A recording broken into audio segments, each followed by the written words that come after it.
Bruce, you must have something really good too.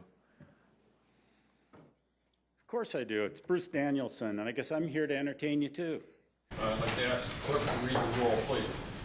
Brekke Follett. Here. Jack Marsh. Here. Sue Rouse. Here. Dan Fritz. Here. Wanda Harris is absent. Okay, quorum being present, we will proceed.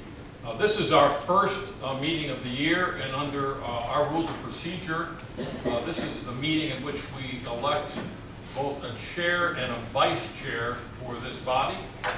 We all serve by appointment of the mayor for 4-year terms, but the board itself determines the office. So all 5 members of this board are eligible to serve as the chair or vice chair, and it will be just for the coming year. So I would open the floor from the floor for the position of vice chair for the coming year. Hearing none. All in favor of the motion say aye. Aye. Aye. All opposed say nay. Well, congratulations, Sue, and glad to have you in that position, and I feel privileged to be able to continue to chair this body for the coming year. Minutes of our December 19th meeting were distributed in advance, and they also were available for those of you in the audience. There are a whole pile of handouts in the back there. Is there a motion to approve the minutes as submitted? So moved. Moved by Sue Rouse. Is there a second? Second. Seconded by Dan Fritz. Any changes or corrections? All in favor say aye. Aye. All opposed say nay. They are approved. We are required to submit an annual report of our activities to both the mayor and the members of the city council. A draft of our annual report was posted, given public notice, and it also is available here for your inspection today. Is there a motion to accept the annual report and present it to, as drafted, say aye. Aye. All opposed say nay. Approved. All right. And we apologize that we don't have microphones up here, so we will try to project our voices, but we apologize in advance. And had we known this this kind of turnout that we wouldn't have microphones, we might have tried a different venue. We might have gone over to Carnegie Hall. But please let us know if you cannot hear us. Just raise your hand. I won't call on you, but we will try to project our voices a little bit more. Before this group today, the board today, we have a request for an advisory opinion, 20-1, filed by City Councilor Janet Brekke. Copies of that request for an advisory opinion are in the back. Also, there was, of course, public notice given of those on our website. But if you do not have a copy of that in front of you, you may want to pick up a copy so that you can follow along. But I assure you that proper and timely public notice was given on the city's website.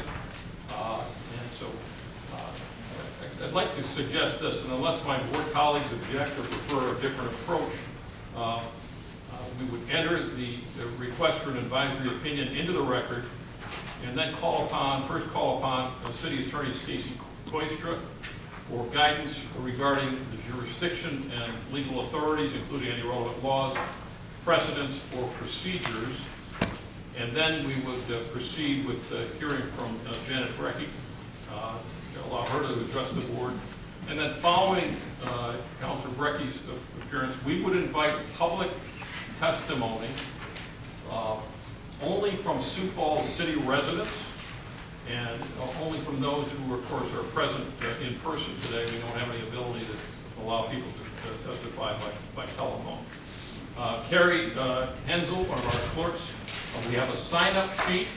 So if you would like to testify today, please sign up, and we will take you in the order in which you sign up. We will limit public testimony to 5 minutes per person. And again, it's only for residents of the city of Sioux Falls. So unless there is an objection from my board colleagues or a suggestion of another way to proceed, that is the format I would suggest for this meeting. Seems appropriate. I think it's perfectly appropriate. Fine. As long as the 5 minutes is really 5 minutes and not presidential debate style 5 minutes. No, we will enforce the 5-minute rule. Mr. Chairman, I would just make one request. I did, invite people to come to this hearing, and I told them, that if they wish to speak, they would have an opportunity during public input. I said, but also you can just come and listen to the testimony, and then if you feel compelled to speak, you can, or if you don't feel compelled to speak, you can. I guess I would respectfully request that, that they be allowed to sign up after the testimony.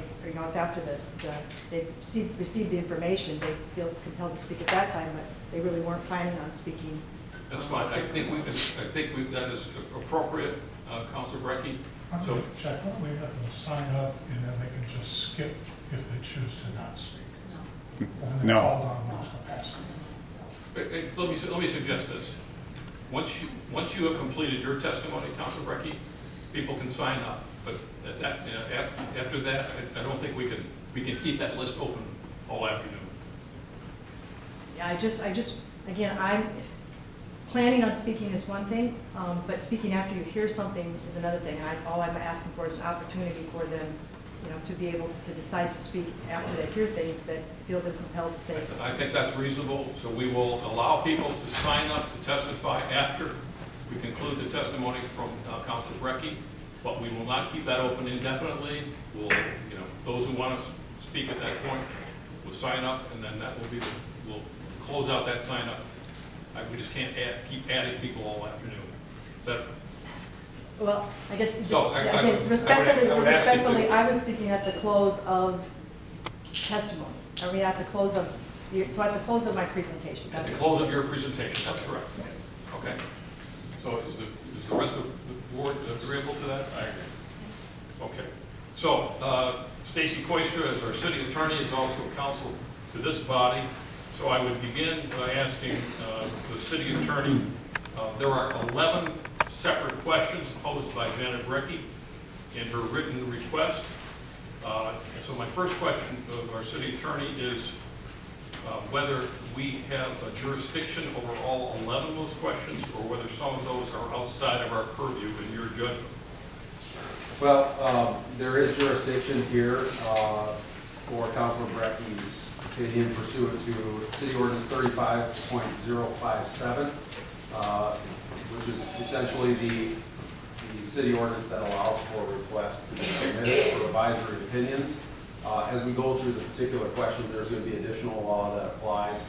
There are some limitations on that, and I can maybe address those in turn as opposed to en masse. There is some overlap in that respect, but there are limiting factors both within the rules of procedure and precedent with this body that would impact the ability, particularly on the 3 questions at the bottom of page 3, the question on page 4 regarding conduct of other members. 35.057 limits requests for advisory opinions to city officials' own conduct. And you're saying that the last 4 questions posed by Councilor Brekke are regarding the conduct of others, and therefore would not be within our purview? Right. You're advising? Yeah, there are attachments to the request, attachments A, B, and C, to which refer to other members, not Councilor Brekke herself. Questions, you have questions 1, 2, 3, and 4, and then you have 3 sub-questions under 4 pertaining to Councilor Brecke's own conduct, which pursuant to 35.057 is within the jurisdiction of the board. The others, as far as actions of others other than the requester, there wouldn't be jurisdiction by this body for the rules. What about the first 3 questions that she poses? She asked those in reference to herself, so I think the board can discuss those. However, in those, to the extent that they ask about past conduct or seek guidance, they are within the board's jurisdiction. To the extent that they don't, they're not. Okay. So it's your advice that the first 7 questions posed are within the jurisdiction of the Board of Ethics, and the last 4, because they involve the conduct of others, are outside of our purview. Is that correct? To the extent that they reference other people's conduct, yes, they're outside the jurisdiction. Okay. Then a further question would be, considering those 7 questions, what are the legal authorities, the laws, precedents, and procedures that are most applicable for this board regarding Councilor Brecke's request for an advisory opinion?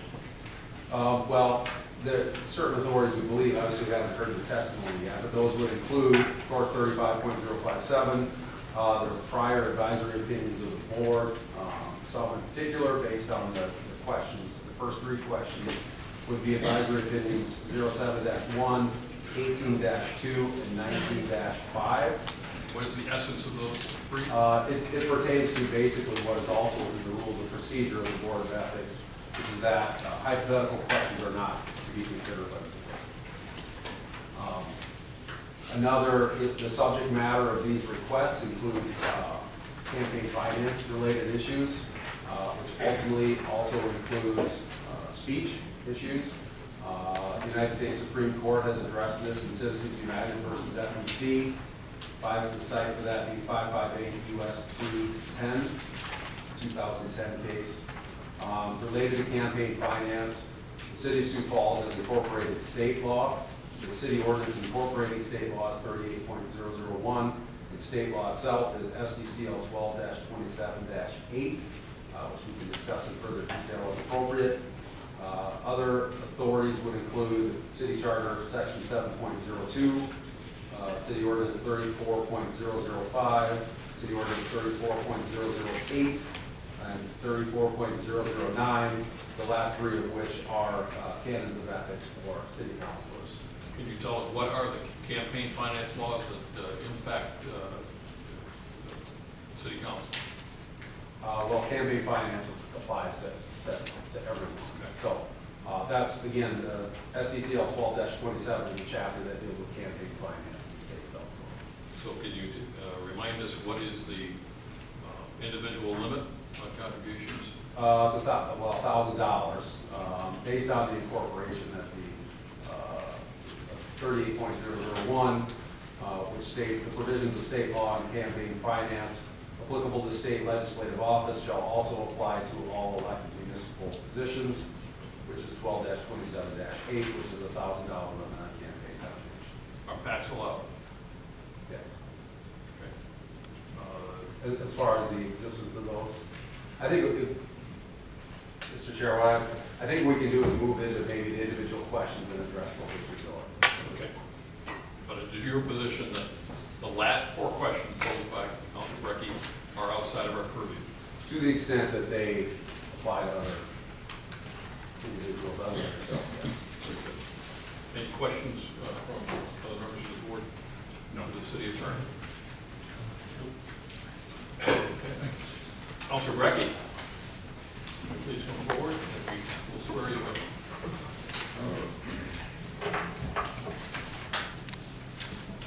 Do you solemnly affirm that the evidence you shall give relative to this matter shall be the truth, the whole truth, and nothing but the truth under penalties of perjury? I do. Just a little bit of housekeeping. I would, my intent on the last four questions, that was if you would just add the word, that I intend to do those things. So I added it in there. Councilor Brekke, we want to give you an opportunity to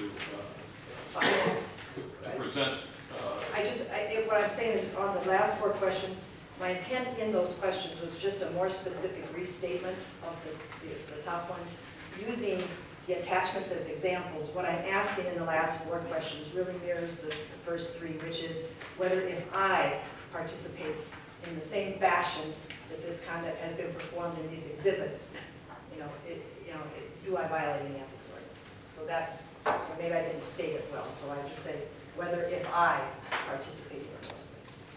So, Councilor Brekke, the floor is yours. thank you, members of the commission.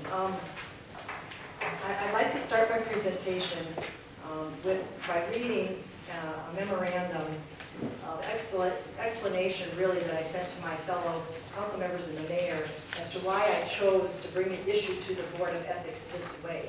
I mean, in this scenario, I obviously have some attachments of actual conduct that's going on in the election process.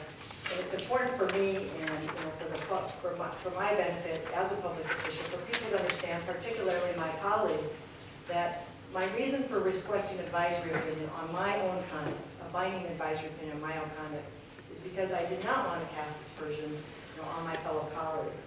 But I thought that these issues created an ethical minefield for me as a council member, and I did not want to go, and I did not choose to go through the complaint process, filing complaints on each and all of these activities and create that kind of animosity when I realized, when I studied the ordinance again, that I could do it this way. So this is the letter that I read to them, and I'd just like to make this a part of the record. I said, Mayor, City Council members, and staff, I want to make you aware of a request for an open advisory opinion that I have filed today with the Board of Ethics.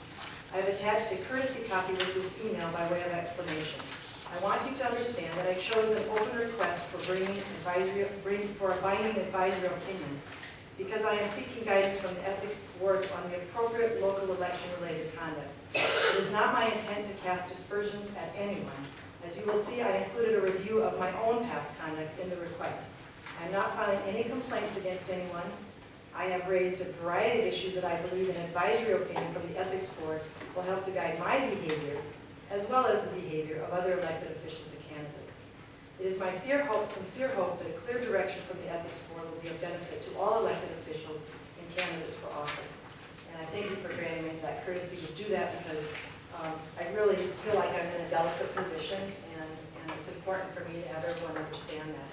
So then, to begin my presentation, I'd like to start with just a little history. And that history is going to be really the history of what's been going on ethically in the country, what has been going on ethically in the city of Sioux Falls since I was at the inception of the Ethics Board and the Ethics Ordinance, and then what has been going on currently. And so I'll start with that. Back in the 1930s, there was the Hatch Act in 1971. There was the Campaign Finance Reform Act. I entered the ethical scene in the mid-1980s. I was the first full-time city attorney, and the city was very generous in allowing me to become very active in the IMLA, which is the International Municipal Lawyers Association. Back then it was called NIMLA, the National Institute of Municipal Law Officers, but it's city attorneys across the country. And I just kind of migrated toward the ethics section. And I was very actively involved in what was going on ethically around the country at that time in the mid-80s. And what was going on then is that there were a lot of cities that were struggling with issues of corruption, in their cities, and it was after the fact. They were trying to pass ordinances, they were trying to amend their charters, they were trying to do things to deal with the inappropriate activity in their governments. And that's the period where I became actively involved in that section. There was an ethics section that was comprised of about 300 to 500 members, nationwide. And at that time, then IMLA charged that section with drafting or challenged that section to draft a model code of professional ethics in order to help cities, their member cities and just cities around the country. And they do that. That's a large organization, and from time to time, they really assume a leadership role on issues that affect municipalities. At that time, again, I was actively involved in that section, and I was part of the smaller committee that actually drafted the model code of professional ethics. And in my history with the city, how that progressed, we were working on it for about 4 years. And in 1995, we finally passed it. Well, 1995 was when I moved from assistant city attorney to the city attorney. So at that same time, I was the city attorney charged with, one of my many outreach responsibilities in implementing, at that time, the new form of government was to create an ethics board, give it its responsibilities, and help the city adopt an ethics ordinance. At the same time, I was voted chairman of that ethics section, and we were at that point of culmination where we finally had, what we believed was, that model code of professional ethics, that could be used by cities across the country. So I brought that back to Sioux Falls, and I brought it to Tam Baker and Casey Marshall, who were really taking a lead role at that time in almost all the implementation activities that we were performing as the city attorney's office was performing as it implemented, again, this strong mayor, policy-setting council form of government. So I brought that ordinance back, and we were one of the first cities in the country to adopt it. And I would relate to you some of the testimony we heard, some of the stories that we heard as a backdrop, you know, to why I think we're kind of at a critical point here, and why I think it's so important that the Ethics Board weigh in today. Because what my fellow colleagues that were struggling, you know, with the issues, they were excited to have the ordinance too, but they said, we'll never get that adopted, because they already had so many problems that people were going to weigh in and try to manipulate it. You know, when they had corruption and issues, it was extremely hard to get an ordinance passed. So I felt blessed that I could come back to a city that had no problems and adopt what we believed at the time was the highest, you know, standard of ethics. And Tam Baker's here today, and I hope she chooses to speak, because, you know, it was explained to them that way. It was explained, you are setting the bar really high here in Sioux Falls. You're the first city to do this. That's what you do in professional codes. You know, Dan's familiar with the, you know, professional code of conduct for lawyers. You set the bar really high, and then you try your best to live within those standards. So that was a cognizant decision. They were fully aware of what they were doing.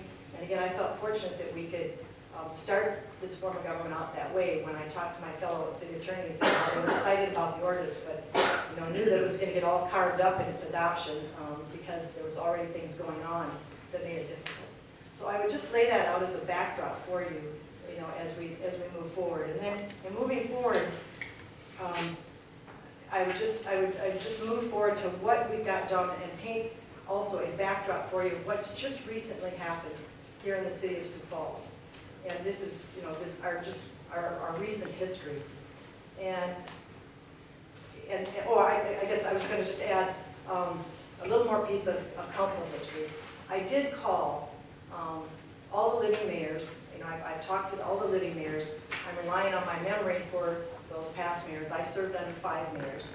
And I talked to some of the council members to test my own memory on this issue, because what I've said publicly and what I stand by now after speaking to them is that these are unprecedented activities that are going on as far as the council and the mayoral involvement in our current local elections, that these haven't happened in the past. And again, in order to test my memory, I did talk to, I talked to Casey Marshall, I talked to Gary Hansen, I talked to Dave Munson, I talked to Greg Jameson, Tam Baker. I just talked to them to say, do you guys remember doing any of this stuff, engaging in any of this stuff? And what I heard from them, Mayor Noby told me that he does remember endorsing someone. Mayor Munson would say, I didn't do anything, I took a completely hands-off approach. And the council members, Casey Marshall said she remembered Dick Kelly doing some endorsing, that he endorsed someone. Up to that point, that's really all I got from anyone. I asked them also, I said, why didn't you? And most of them said, I said, did I advise you not to? I can't remember. You know, as a city attorney, were you asking? Was I advising? And most of them just said, in fact, they all just said, it just didn't feel right. For whatever reason, it just didn't feel right. Some of them said, it felt more like a political issue, like it was political suicide to do that, because then you get council members on there that you'd already, you know, have a riff with if you picked the wrong candidates. And then, but across the board, it just didn't seem like something that we should do. So, you know, for what it's worth, you know, that was, you know, some feedback that I got from those individuals.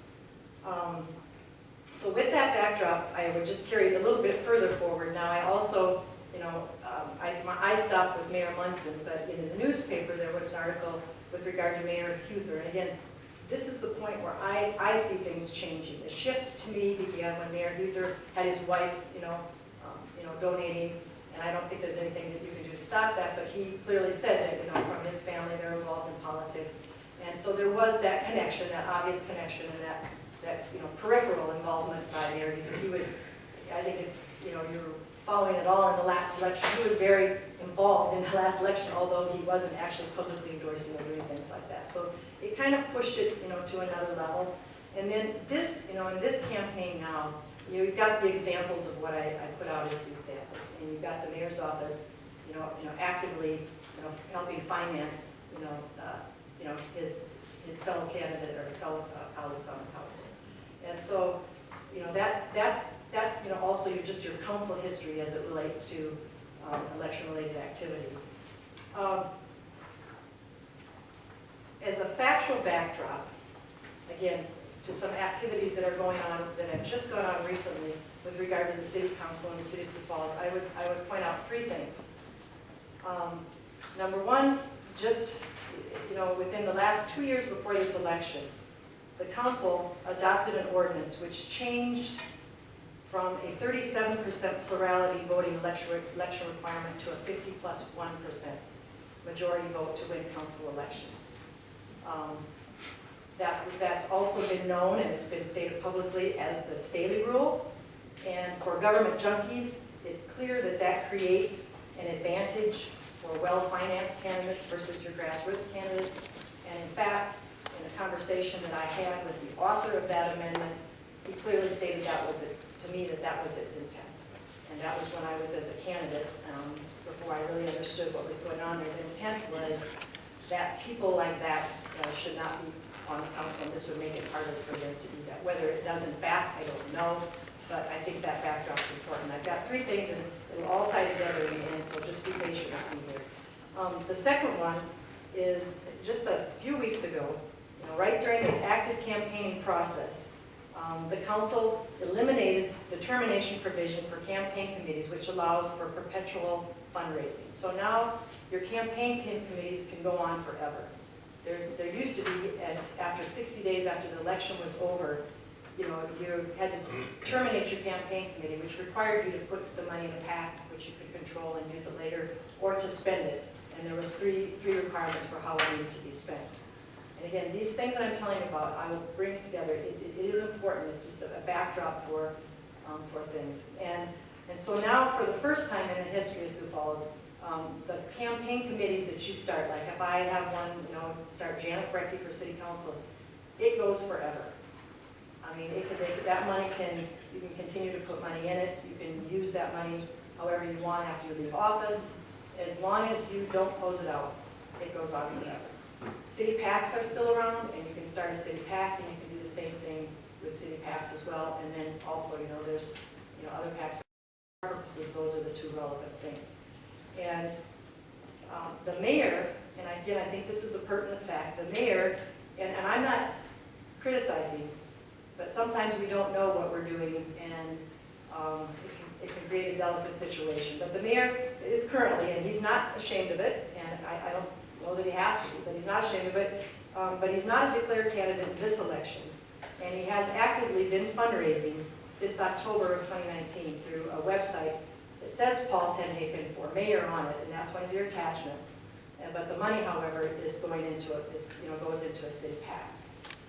I think he hopes to, in light of this adoption of this ordinance, eventually return that money to the PAC, and then again, it can go on forever. The PAC can go on forever, but the difference being, usually when you start the campaign committee, you're an actively declared candidate. And that won't be necessary anymore, because it will just declare once, and then the PAC can go on, or the committee activity can go on forever. And then the third thing is the state Republican chairman, has announced, has been very bold in his announcement that the Republican Party's intent to bring partisan politics to local elections. He's boasted of recent successes in Aberdeen and Sioux Falls. And again, these three things lay the groundwork for my belief that, and again, I'm not criticizing the Republican Party. I am a Republican, but the introduction of partisan politics into nonpartisan elections can create issues. And it can create, and I'm going to talk about that as I use these examples and why I'm bringing these questions to you forward. Because I have that unique knowledge that I just took the time to explain to you of sitting with those city attorneys who saw where these things go when things like this happen. You kind of create a perfect storm if you're not careful. And we are at a situation where we can shine the spotlight on it, take a look at it, get direction from you and guidance from you before we find ourselves in a situation which could go very badly for the city. So the other thing that I would say, and I just kind of laid the backdrop for that, is these are, I believe, issues of first impression for the board. I did review the advisory opinions, and that city attorney Stacy gave me, and I don't think any of these kind of questions have been before you. So I feel like it's a timely point, as we are at this crossroads of change, for you to weigh in and take an active role in advising us on this. So the other thing is that I would talk about again is in a sense the legal history. There's a legal backdrop that I have observed, in my capacity as city attorney and now as city council member. The legal backdrop is this. There's really three concepts that I think you need to have just a general understanding of. And if you need details, obviously that's Stacy's job. I don't tend to go into that. But, you pointed out the First Amendment. Obviously, this is a First Amendment issue. It's a free speech issue. But we all know free speech isn't absolute. There can be restrictions on free speech. And in this scenario that you're looking at, it's the strict scrutiny test. It will be the strict scrutiny test. It's going to be judged on whether or not it meets a compelling governmental interest, any kind of restrictions that you might put on some of these activities. But the other two concepts that you need to understand come into play here are a term that's been used by our Supreme Court our United States Supreme Court, called partisan political machine politics. And it shows up in your case law as some of these cities got into litigation as they tried to pass amendments to like their charter, or they tried to adopt ethical boards and ethical standards, and they ran into conflict trying to correct deep-rooted corruption in their governments. In Philadelphia, they really had a heck of a problem.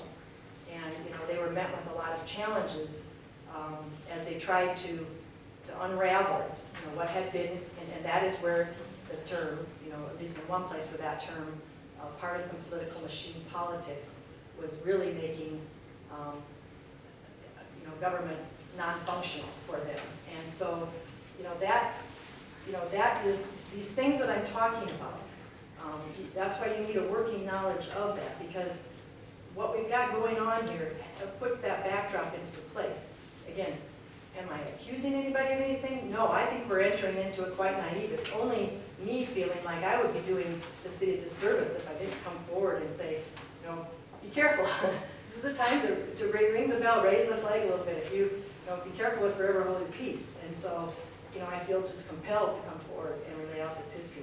The other concept is that you need to understand and be aware of, and there's a strong line of cases on it. It's become kind of a popular buzzword, around the country, is quid pro quo corruption. And there is this, there's a thread of cases, and I found it very interesting, again, with my backdrop, knowing what these cities were facing, what they were trying to do, the corrections they were trying to meet, how the thread of this line of research went. And where this goes is quid pro quo corruption. And for those of you that don't know Latin, it simply means trade or exchange. Tit for tat, you scratch my back, I scratch your back. Those are the old political terms for it. But what that involves is a quid pro quo arrangement. It actually is an exchange or a trade. And there's a danger, when you have a direct line of financing, going into, the election process. And that's, one of the things that I think the mayor may have quite naively entered into in this scenario, in this election. Because the thing that I found interesting is initially they wanted to actually, the cases, kind of required that you actually show an arrangement, that there actually existed, in fact, that trade or that exchange. But it eventually turned into the appearance of quid pro quo arrangements, and it was found that the integrity of government was a compelling interest, and did pass the strict scrutiny test, in certain instances. Again, it's always based on the various facts and various incidences. So those are concepts that I think are applicable here. And again, if you get into the details and you need it, I know that that's not my job. I don't intend to. But again, I do feel with my unique background, that's what the flags were going up for me. Was, oh my goodness, is this a path we really want to go down? So now to the Board of Ethics and my actual requests and the issues that I request advice on. Really, you counted 11, I had 9, but anyway, because again, they're kind of duplicated, but really what I'm asking is kind of two areas. The first questions where I use the examples, and again, I'm asking for my own conduct, and I'm telling you that, I do it, this is not hypothetical. These things are going on. I would feel compelled to participate in them, and I would do it the way they're being done, if that's permitted, because I feel that I would have to do that in order to see that my issues and my concerns, if this is viewpoint speech that we're going to allow, then, I have, and mine disagrees with, say, some of the other councilors, I need to become engaged as well. So, I make no bones about it. I'm going to be very specific in my request that, yes, if this is permitted, then I'm going to do it precisely the same way that it's been done in these examples. So, there's kind of two areas of questions, and one of them I think is, focuses on, the actual use of your office and use of your title, and where the line is drawn on that. And that's kind of the first three questions, and then the use of the PAC monies, the direct correlation, the direct giving, to two city councilors by, a fellow member of the council. And the mayor's considered a member of the council, whether you talk to him as a mayor or city council member, that's the line of questioning. But those conducts actually involve, when we have our city council and our mayoral hats on. The past conduct that I'm referring to, and this is my own conduct. Again, I'm not above reproach. I'm looking back going, I'm going to ask about that because the ordinance allows me to, and I think it would not only benefit me in the future, but it would also benefit any candidates out there, because I did discover, it was something I forgot, the candidates can ask for opinions too, so I should have asked for one. But when Teresa Stanley approached me towards the end of my campaign and showed interest in helping me, I accepted that, but we did talk about, whether she could actually use her title, and she did not. So that's kind of the other category I wanted to look at. And all of the things that she did for me, she gave me $300, she read a phone robocall script. She specifically, and the check that she gave me was a personal check. The robocall that she, did come from a PAC. The check that she, or the robocall, she said, "This is Teresa Staley," and then she, introduced me to some of her friends, allowed me the opportunities to convince them, and then they, made some funds as well. So again, I'm asking for it not for an idle ceremony for you, but I think the whole package I put together, I hope you'll appreciate that I'm trying to get, some really good, clear guidance, for our activities as a whole. And I think, you can look at it because the ordinance allows you to. And I think it will also help, people like Julian Boudreau, who's out, I never get his name right, but he's out Boudoir, who's out candidating right now too. He's in this room, I believe. Okay, he's out there now. Can he accept from others or not? And if he has any questions, it's important that he knows he actually can bring it before the board if he's faced with something that he questions the ethics on. So so I think there's two lines there, because I think there's two different considerations that you have to give. I think there can be, or maybe not, a distinction between personal and use of your title. But I want to make that reference. And then the other really, again, has to do with the actual financial involvement, in funding, in funding the elections that we actually participate in. So, Brekke, I'm going to wrap it up. in addition to the questions you're posing, do you have a position on whether or not your past activities were appropriate and legal or not?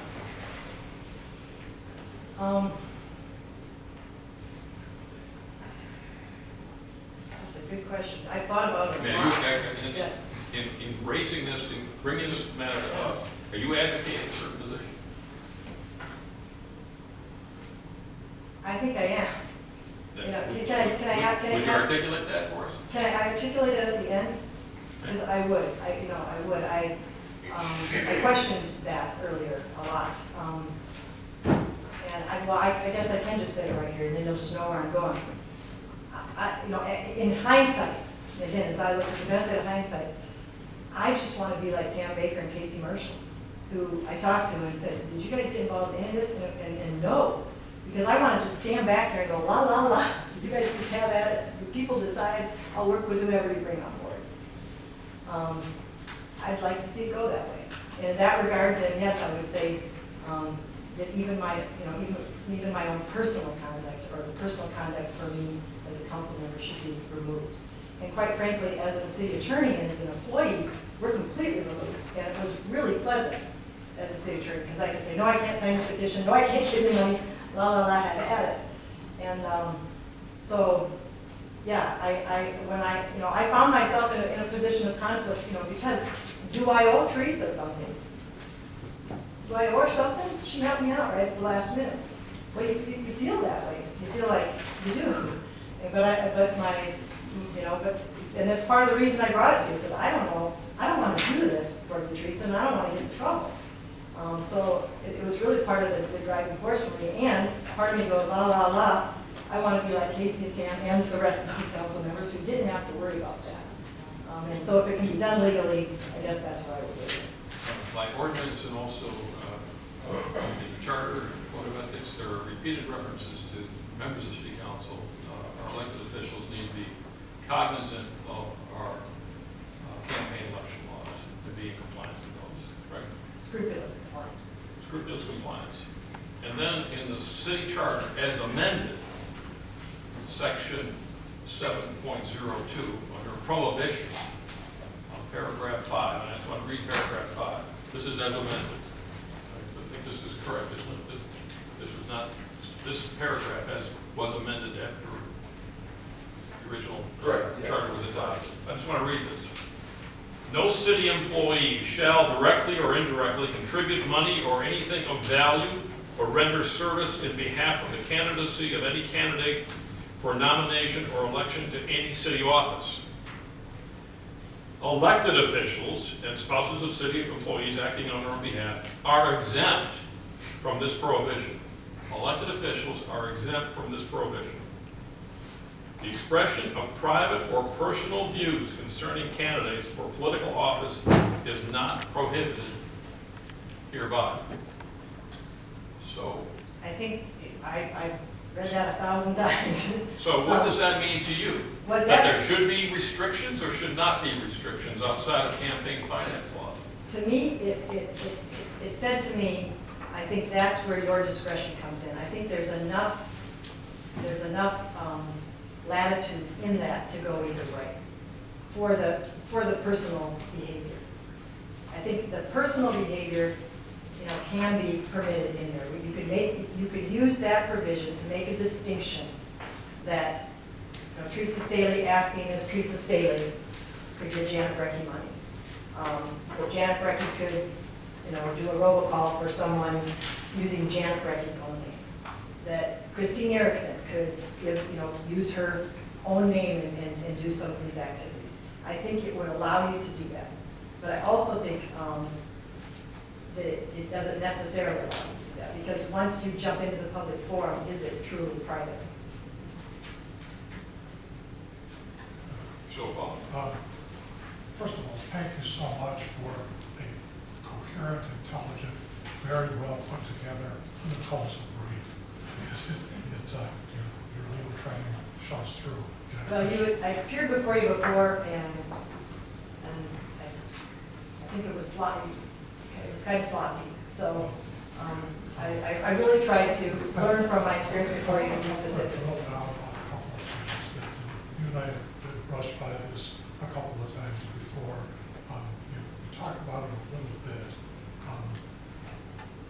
Give me your distinction between ethics and laws.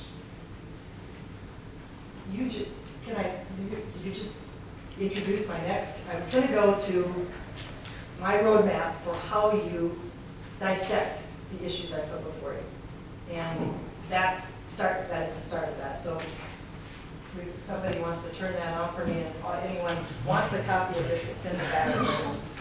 But that's the segue, so I might as well just continue with my presentation, but you can stop me anytime. So while we're waiting to get that up, ethics, historically, ethics are principles based, and laws are rules based. And I say it in the thing, law is the minimum standard.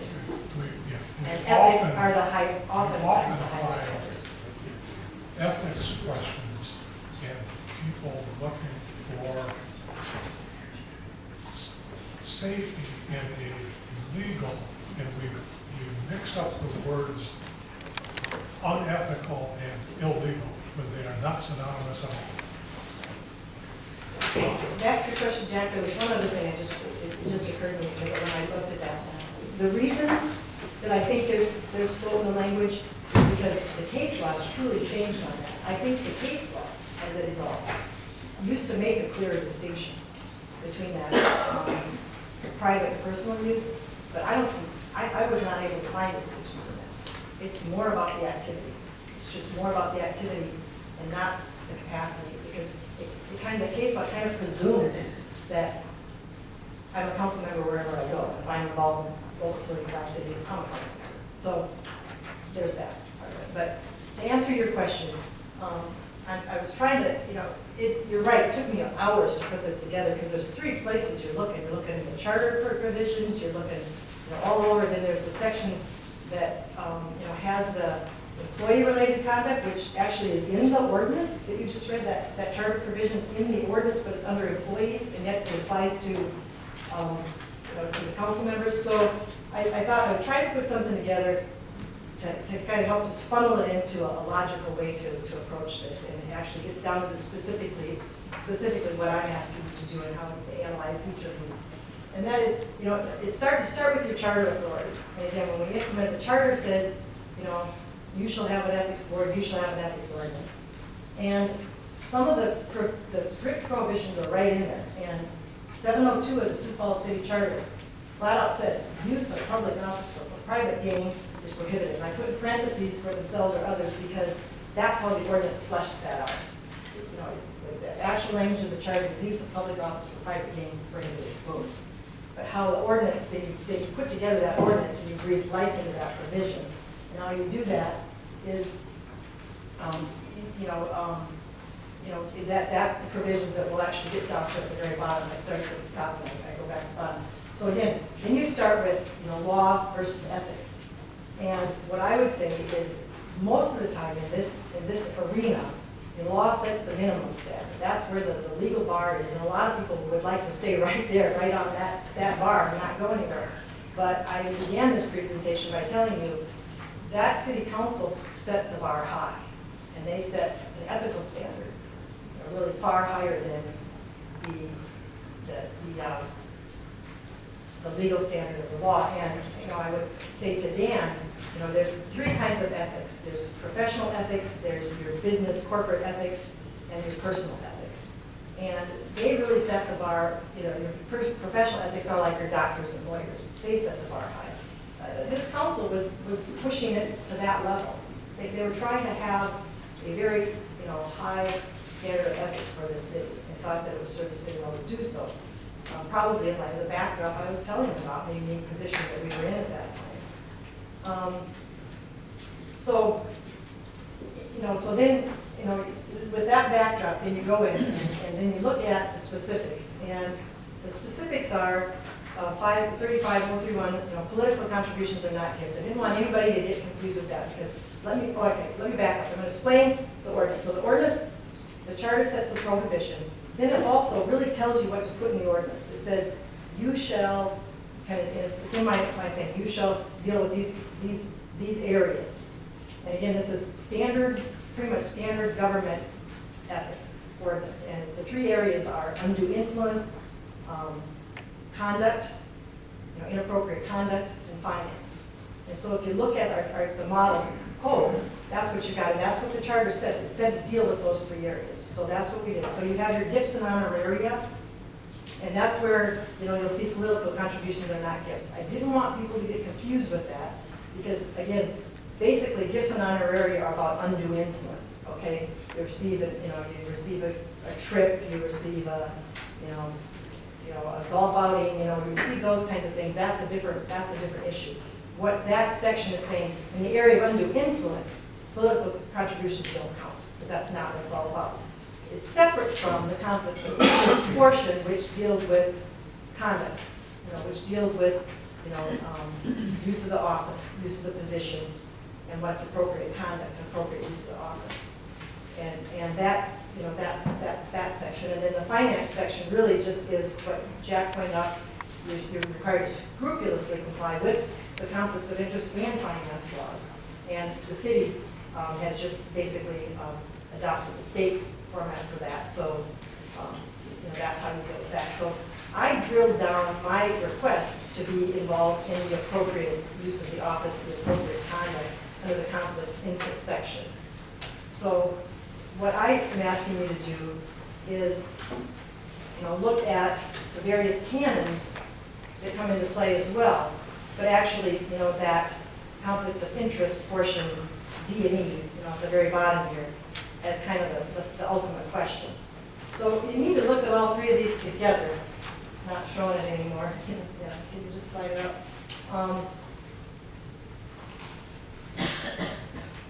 So again, and Greg, you'll understand, you start with your ethical aspirations as your guidelines to help you interpret the actual ordinance itself, the conflicts of interest, to breathe life into that.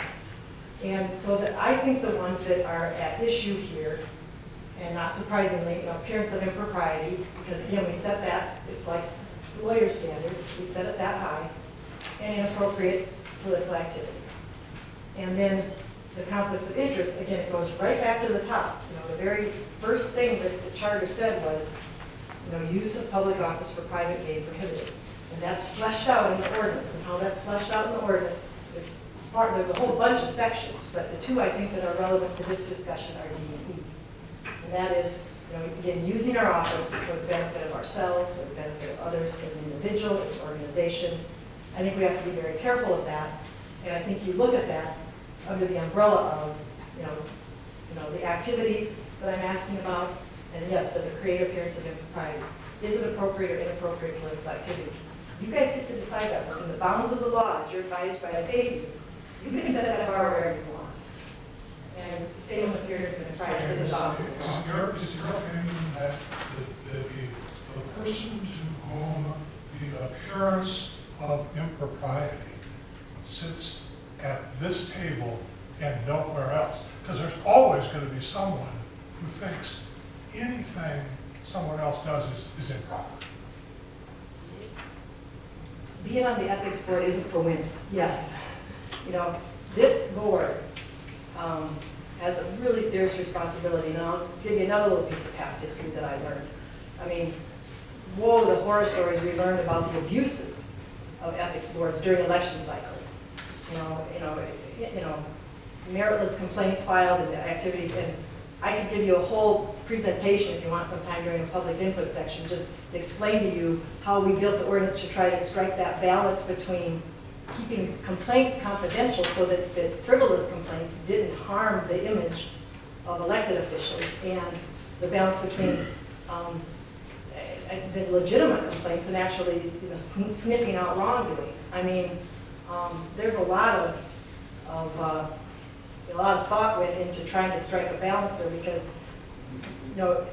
in larger cities, with histories of some of the things I told you about, you can imagine what could go on during election cycle. And you are in the hot seat, and I'm putting you in the hot seat today. But I have the utmost respect for everyone on the board, and I think it's in terrific hands. But it really shouldn't be in ours. It shouldn't be in the council's hands, and that's kind of where I kind of end my presentation, and I'll answer any questions you've got. In fact, I'd love to answer them. But this is from a United States Supreme Court case, and it talked about restrictions on the financial area.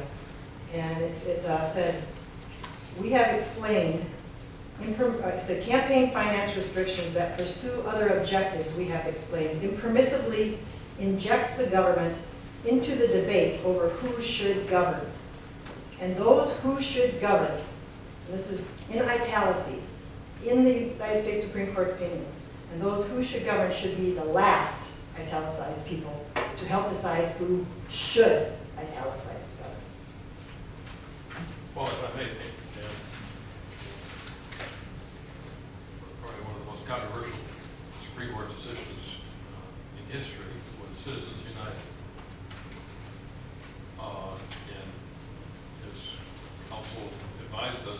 one of the matters we have to consider here is a matter of free speech. But this, let me just quote this from Citizens United case, U.S. Supreme Court. Guess what it says? You're gonna The guess. First Amendment has its fullest and most urgent application to speech uttered during a campaign for political office. For these reasons, political speech must prevail against laws that would suppress it, whether by design or inadvertence. Laws that burden political speech are subject to strict scrutiny, which requires the government to prove that the restriction furthers a compelling interest and is narrowly tailored to achieve that interest. That's the United States Supreme Court. And- The Board of Ethics is not in a position to overturn the U.S. Supreme Court. Oh, no, but again. And so, by statute, we say it many different ways that the elected officials, those running for elected office in the city of Sioux Falls, have to be vigilant, scrupulous in adhering to campaign finance laws. We then have a specific exemption under prohibitions in our city charter that says elected officials are exempt from this prohibition of contributing money or anything of value or render services in behalf of the candidacy of any candidate for nomination or election to any city office. Furthermore, the expression of private or personal views concerning candidates for political office is not prohibited hereby. What would be our basis for limiting political speech in city elections, Janet? Well, I've got three. And one is out of Citizens United. Applying strict scrutiny, a compelling interest in limiting direct contributions to candidates, the court recognized a governmental interest in preventing quid pro quo corruption. That's one. That the integrity of government has been considered sufficiently important so that that could be, that the interest could satisfy even strict scrutiny. That's McCutcheon, another United States Supreme Court case.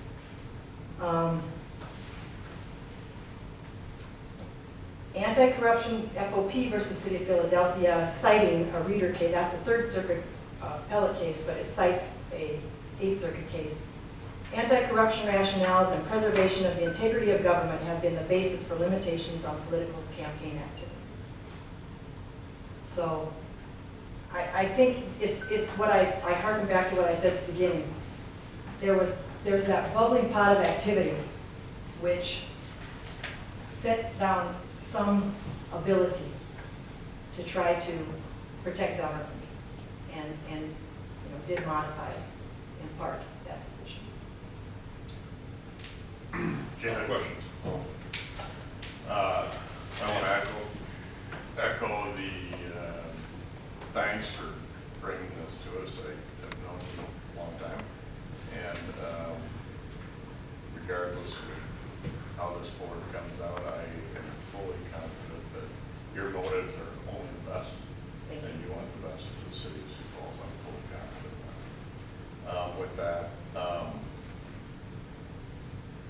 we have a job to do, and I wrestle with some of the same questions that have been raised, and that I'm looking for guidance in the charter and the ordinances for how to decide this, and they're not quite there. There's some very vague statements in these. The one Jack cites to is the most specific, that Charter 7.02 does seem, no, it doesn't seem, it does exempt elected officials acting on their own behalf from the prohibition against contributions and activities. Well, No, it doesn't. That's actually, that's not quite correct. elected officials and the spouses of elected officials acting on their own behalf. It is not elected officials acting on their own behalf. But then if you turn to that same charter, All right, within that same charter, is use of public office for private gain prohibited, and an ordinance that breathed life into that to you. right.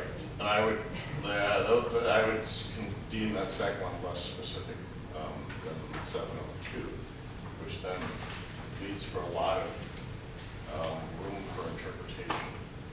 And certainly we all want the best, the highest applicable, but we can't impose any standards on anyone that violates law either, under Citizens United or other freedoms that people have to express their opinions or support a candidate otherwise. So I guess I want to get an idea specifically of what it is that you're considering doing,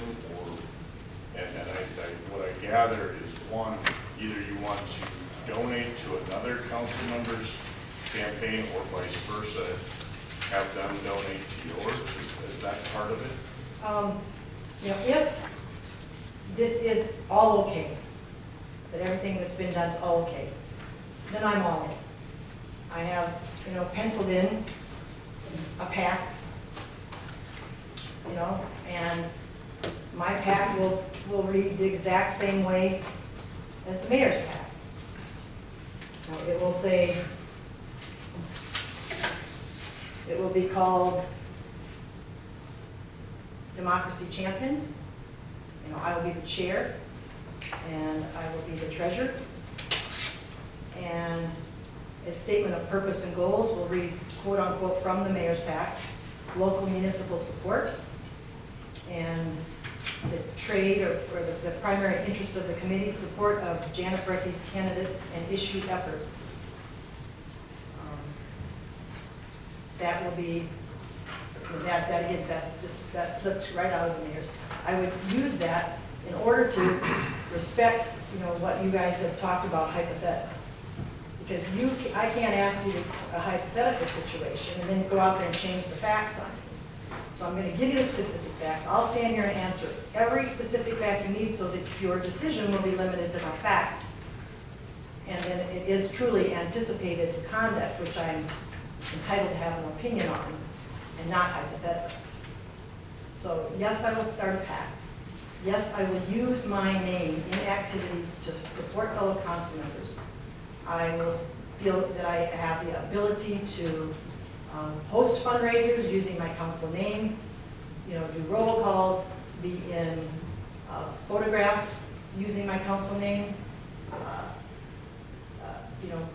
You're either all in or you're all out on this, I think. So it's a lowest common denominator thing for you, Janet, that whatever someone else does, as long as they get by with it, I don't mean you specifically, but then somebody else has the right. You mentioned Tim Baker a little while ago. Tim has been a friend since 1967, and I know there were many, many times where other people did things, and Tam, Casey too probably, but Tam would look at it and say, you know what? No, I'm not going to do that. I can do it, but I shouldn't, so I won't.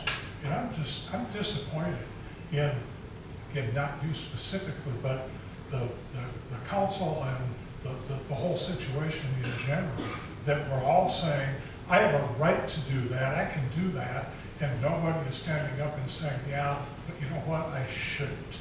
And I would admire those that would simply stand up and say, you know what, I choose not to do that. I don't think it is appropriate, and so I am not going to do it. What you're talking about is personal ethics, and you're right. I have to state specifically what I'm going to do in order to get advice from you.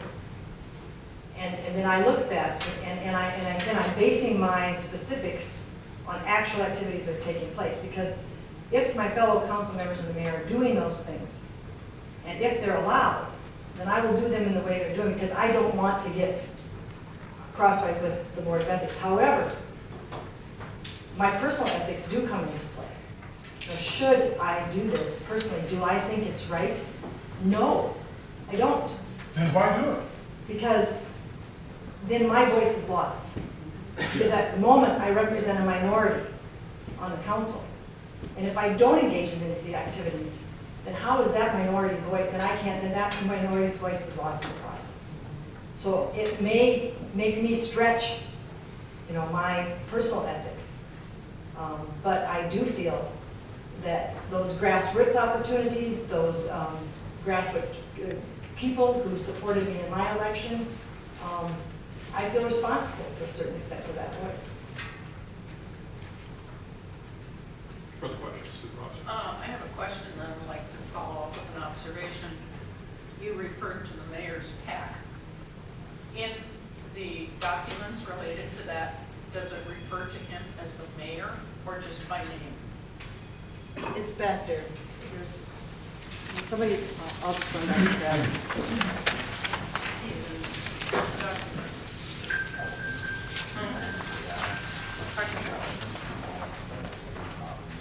No, it's the first half of my question. Carrie. Because she said she's usually the mayor does. So I want to ask that and then I want to relate that to the So question. this is a copy of the PAC. Well, you said you were going to do what he did, and just to make sure I'm being relevant. So would your PAC say council member Janet Brekke, or would it just have your name? I believe I just have, I just went out my name.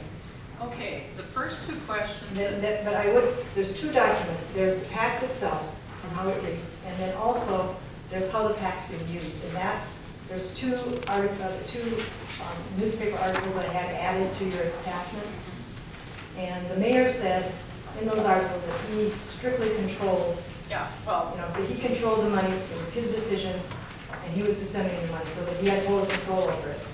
And if you look at the PAC itself, it says that the purpose of the PAC, is to support local campaign, support candidates, local candidates. I apologize if I'm straying by bringing the mayor into it. The reason I did was because you said you were going to follow his. But going back to the questions 2 and 3 here, can I host fundraisers for candidates in city elections using my title and position? And can I use my title as a Sioux Falls City Council member to assist candidates? And so my question is there any distinction if a council member does things without saying they're a council member? If they invite people to a party to support a candidate and they don't identify themselves as a council member, does that make a difference? I think it's within your discretion to make that distinction. I think it's within your discretion to make that distinction, and also based in part on the charter section that it's been read. And when we get back to the personal ethics of it, do you see a distinction there that perhaps a person can do these things, but they shouldn't say they're a council member, or is it just anything goes if we say these things are okay? What I'm saying is, we have had examples of council members supporting candidates, supporting other council members. If they do it and just use their name, if they invite people, for instance, to a gathering and just include their name versus council member so-and-so inviting you to a party, is there a distinction there, or do you consider I think that's the same thing? there is. Again, to be honest, I think, I think there is and it has been in the past. For some people, it would say it's a distinction without a difference, but I do think there is a distinction. I mean, I think there's a distinction, and I think, if you wanted to split it at all, that would be one place to say you could use, your personal, if you have to return to that, use of your personal title and not use of your office. And I think that would be a distinction that you could make. Because again, I think that used to be kind of a big deal, but it got less of a big deal over time and more about the conduct. And the title automatically going with the conduct. But our charter does make that distinction in that section of the chapter. Further questions from the board? Vice President, clarification. Well, be happy to, but as we take up the questions.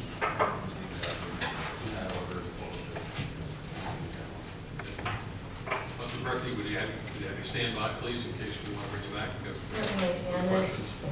if I could conclude, I just want to thank you for your patience during my presentation. I know it was long, and I know you, and I appreciate that you realize I brought to you with sincerity, and I do have just the utmost respect for all of you. One of the things I was happy to see when I came back to city is that the Ethics Board and the Charter Revision Commission and the Charter District Green were all acknowledged as, really kind of the boards with the most serious responsibility and the most necessary, that are autonomous and are filled with just the most independent good people. So I thank you for your role on it, and I thank you for allowing yourself to be glad to answer the questions.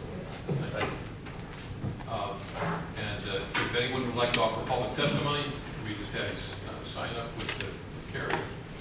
Just limited to the residents of the city of Sioux Falls. Just enter your name. We'll keep this open here for the sign-up sheet open for the next few minutes. We're going to take about a 1-minute pause here. And then we'll resume.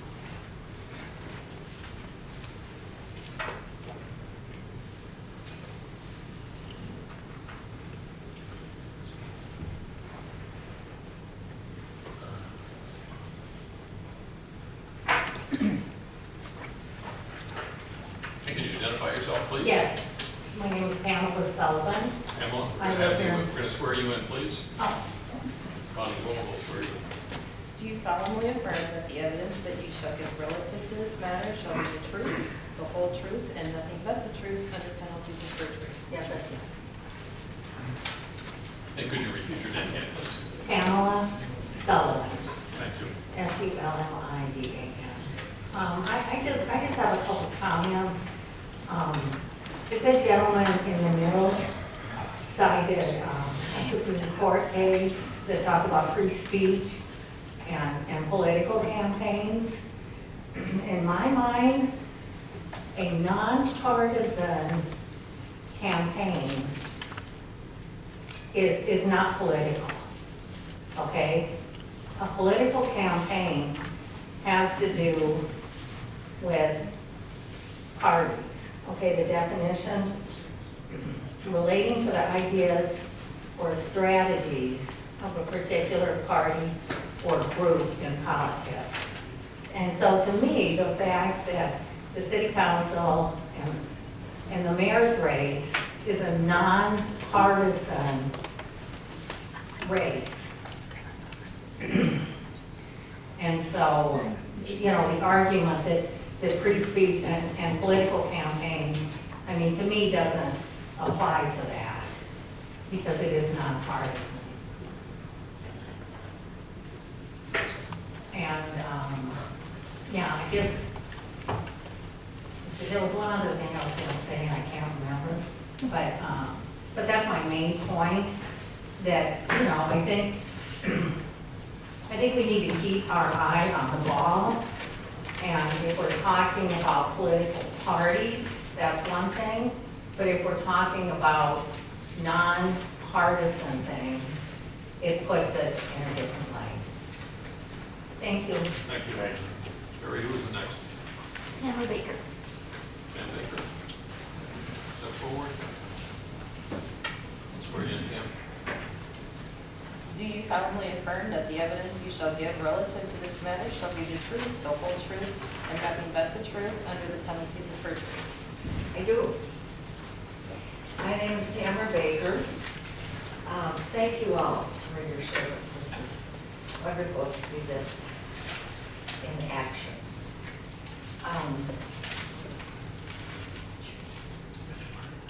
I was grateful when Janet called me last evening to tell me this was happening, because I don't always keep up with everything. I knew that it was in the works, but as we were talking, she said, do you recall, you remember being told what to do or not to do? And I said, I don't think anybody ever told me. And to let you know, I served on the first city council in the new form of government, along with Councilmember Casey Marshall, who is here, and Councilwoman Mary Glenski. And that was in the late 20th century when we served. It's the last millennium. Yes. So when Janet and I were discussing, why didn't you? I said, it just didn't feel right. And then as I reflected more, I came to the conclusion, it just didn't smell right. It just didn't smell right. Thank you. Thank you. Carrie, next. Next, I have Christine Erickson. Then I have David Zakatis. And we'll keep it open, the Senate sheet open for about 5 more minutes, and we'll close it out.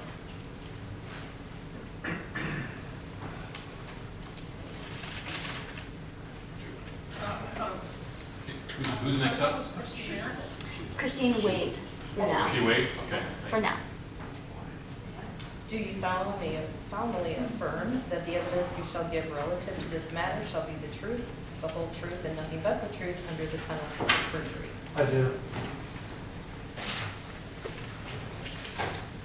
Could you identify yourself, please? I'm David Zakatis, and I came here, I heard about the meeting a little while ago, happened to be wearing my campaign t-shirt. So as you might know, I'm planning to be the mayor of Sioux Falls in a couple of years. And I think we would all be best served if a sitting mayor would stay out of other people's campaigns. One thing that we need to guard against is a possibility of entrenched interest staying entrenched for an overly long time. And if a sitting mayor can support other candidates who would support that process, we don't need that to happen. We don't need to run the same course of human history for the next 50 years. Change is important. That's why we have term limits. So one way to encourage this change is to prevent people having campaign committees open forever and using those campaign committees to exacerbate any corruption that might exist. So I'm in favor of breaking things up as well as we can. Thank you. Carrie? Next, I have James Sandin. James?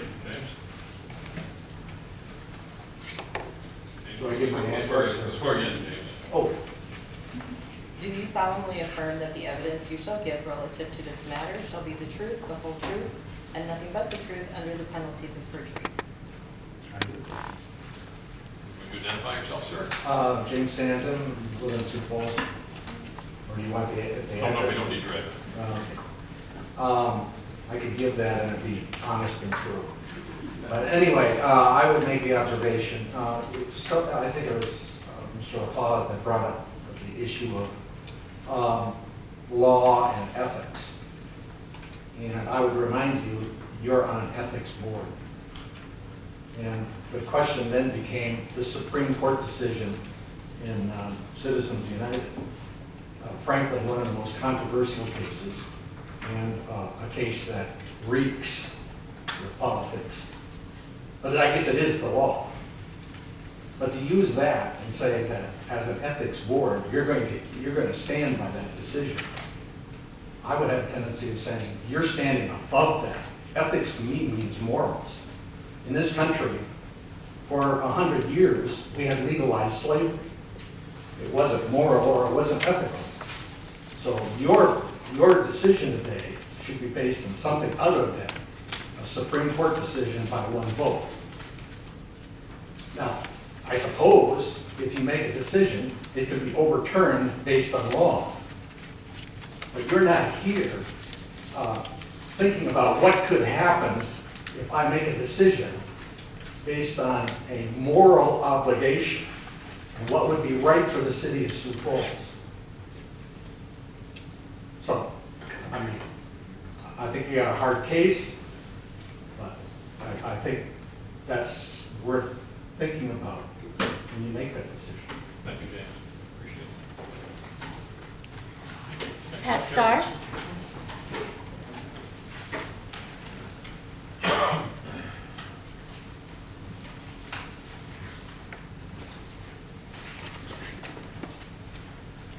Do you solemnly affirm that the evidence you shall give relative to this matter shall be the truth, the whole truth, and nothing but the truth under the penalties of perjury? I do.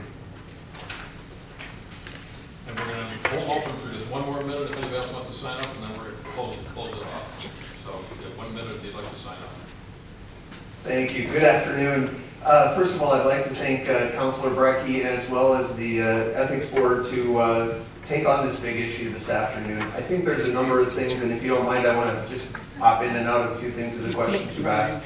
No, that's okay. That's a joke. My biggest fear is that this afternoon that we will get to the point that Mr. LaFollette, you brought up that, I mean, this is an ethics board. We're trying to talk about what the best standards are for our community, not just what's legal, and expect that in the middle of a political campaign that candidates would do the right thing. I sure hope that that's the case. I sure hope that I would do the best that I could. But there are times where some of those things become borderline, and without guidance from this group, I think it was an outstanding thing that the founders of this form of government did, is they placed ethics at one of the highest points of what they were doing when they were establishing this part of government. What I need as a city councilor is your guidance of reminding us what's ethical, so that I can have that self-talk that I know that I can do something that is legal, but it's not at the highest ethics. I think there is an opportunity for me and other people who seek public office and seek to serve the community may need a reminder from this group of what is ethical. Where should we head? And I would hope that you would give us that guidance today. I think maybe that's one of the points where we lacked as a city, is that we don't come to you often enough to ask for advice. I think sometimes we assume that ethical behavior is just common sense. Not always. And common sense isn't as common as it used to be, to steal a really bad phrase.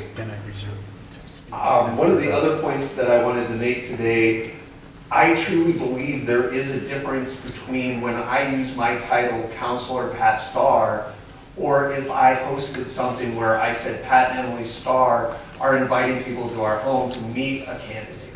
I think there's a huge distinction and difference between that. Maybe some choose not to, but I believe there is a higher standard and a higher thing that people would say that when you add your title into the front of something that you do. So I would hope that you would take that into consideration as well.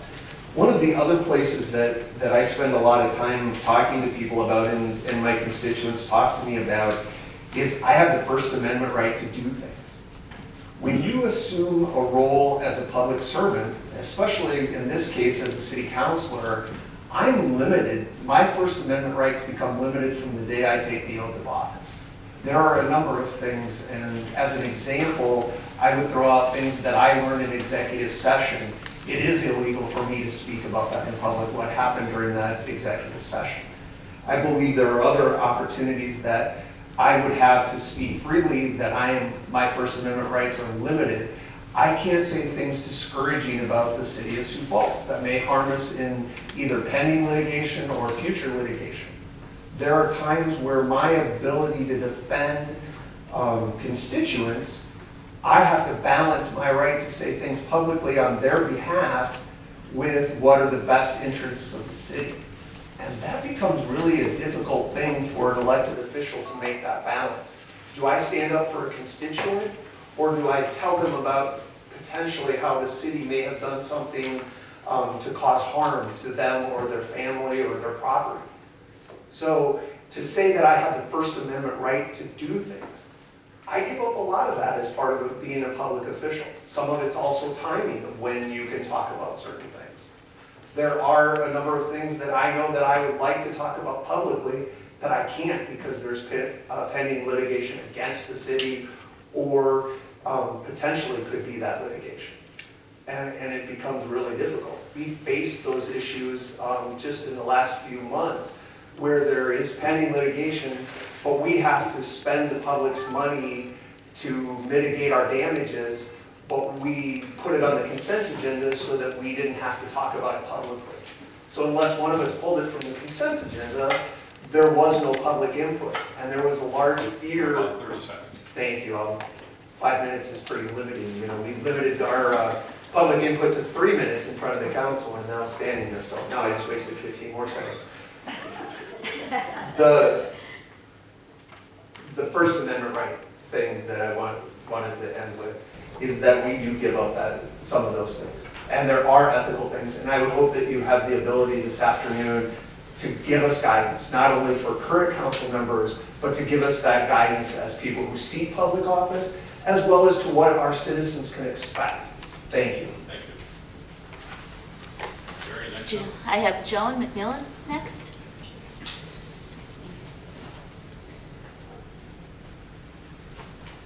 Do you solemnly affirm that the evidence you shall give relative to this matter shall be the truth, the whole truth, and nothing but the truth under the penalties of perjury? If there's anything I hate more than speaking in front of a group, I don't know what it is. And I'm sorry, could you identify yourself? I'm Joan McMillan, Joan McMillan, thank you. and I hope I can express this. It's kind of bubbling around in my mind, but to me, what Janet talked about as the quid pro quo, I help someone get on the council. I give them money, I give them my name and support. What do they owe me? You know, Janet talked about feeling maybe she owed Teresa State or something. I think, you know, you get that on the council, then you get another person who is supported by a council member, and then we've got a bunch, all thinking the same way, all owing each other something. I think it's a very bad precedent to start. Thank you. Thank you. Jerry, next up. Next up, I have Sheila Wood.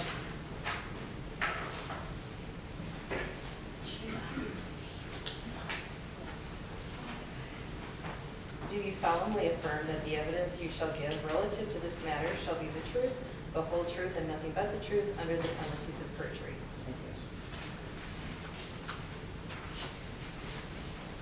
I read about this issue in the Argus Could Leader. you introduce yourself, please? Oh, Sheila Wood, sorry. I read about this issue in the Argus Leader, and it didn't sit well with me. And I felt compelled to call the mayor's office and complain because I felt like it was unseemly.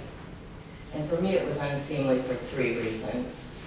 First, I felt that there would be that feeling of the person who received the money to defer to whatever the mayor wanted to happen. And secondly, I felt that other council members would also defer to that person because they would be the mayor's pet. And then I felt that also it may get the other council members to think, I need to curry the mayor's favor so he will contribute to my election. So I think it's concerning, and I feel like it goes beyond a personal ethic response. I think it is a professional ethic response. Thank you. Thank you. Christine Erickson.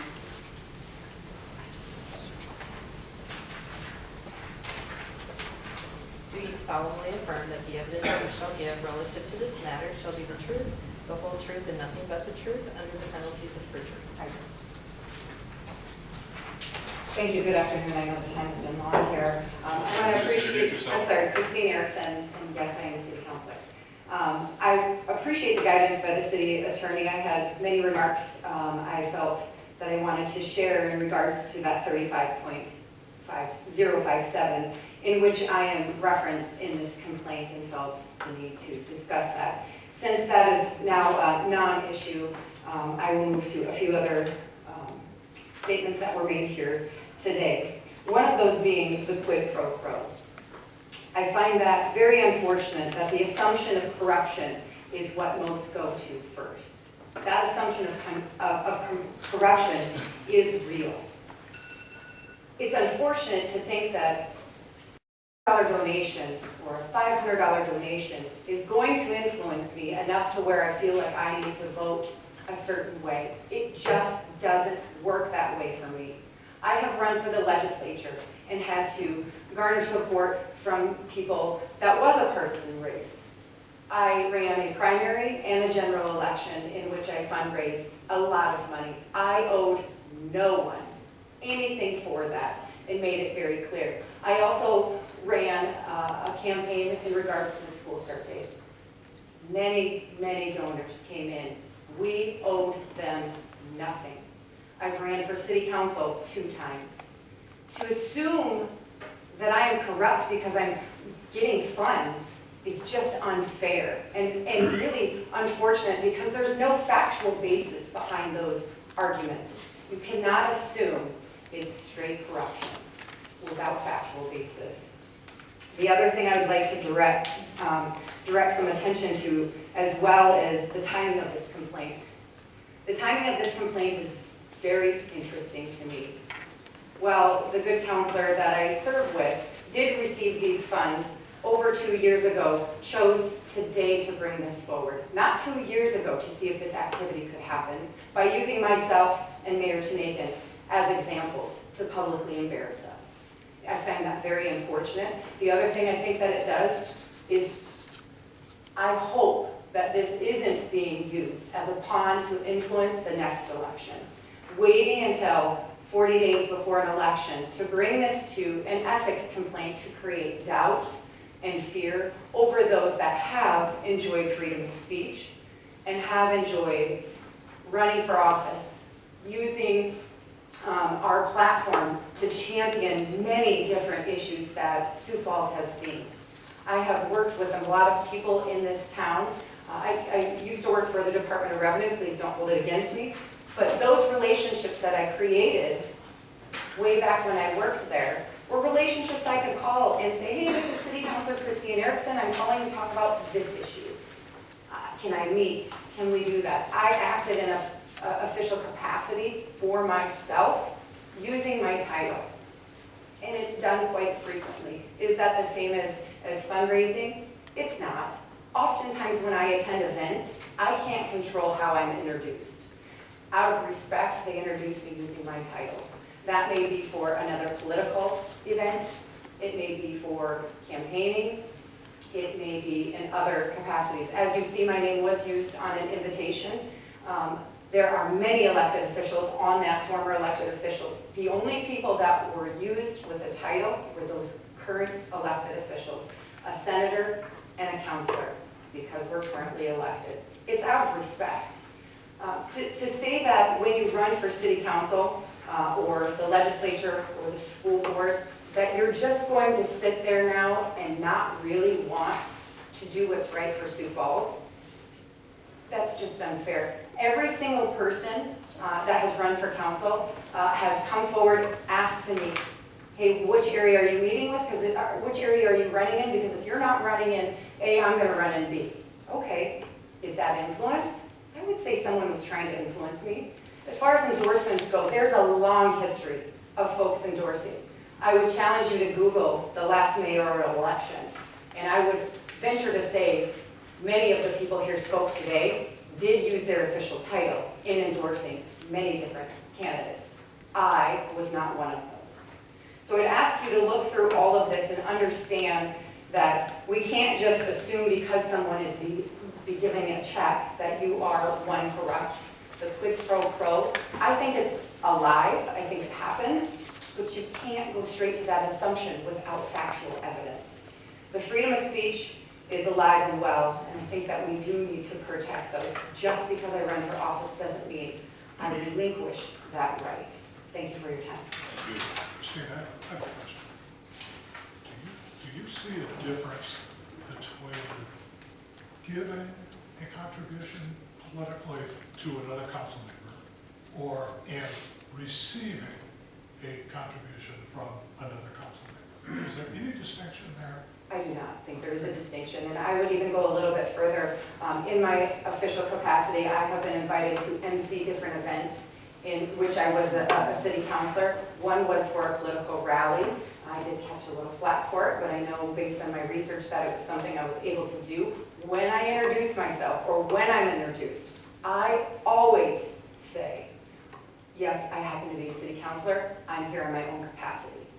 That's what I did when I was an MC for a rally for Senator Mike Brown's, and made sure those folks knew I'm here on my own capacity. I will say I also did that exact same thing for a fundraiser. I did put my name on and contributed to when I was introduced. I said, yes, I may happen to be a city councilor, but I'm here on my own capacity. Let's talk about the challenges of Sioux Falls, and onward it went. It was this much of it.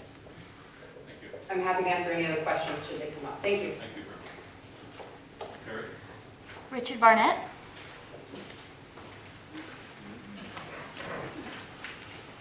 Hello, I'm Richard Barnett, Sioux Falls resident. Sir, this is where you Need go, to sir. swear you in. Need to swear in. Oh, Do you solemnly affirm that the evidence you shall give relative to this matter shall be the truth, the whole truth, and nothing but the truth under the penalties of perjury? Could you introduce yourself, sir? I'm Richard Barnett, Sioux Falls citizen resident. Janet has asked you about 7 basic questions. First one, can I create a PAC to utilize to support candidates in city election? Can I host fundraisers for candidates in my name, title, and position as a council member? And use my title as Sioux Falls council member to assist candidates? For me, it's kind of easy, in my mind, I would say no. I think it's unethical, even though it may be legal. We're living with Citizens United, in my opinion, one of the worst Supreme Court decisions this country's ever seen. The unfettered money that rolls into elections through what we don't know is ethical or not. I think the answer to these first 3 are no, you can't do that. And these other 4 questions on it, all these seem to have a yes answer. They have an appearance of impropriety, and therefore it's right above this. Let's do some ethics instead of just comply with the law. Thank you. Bruce Danielson.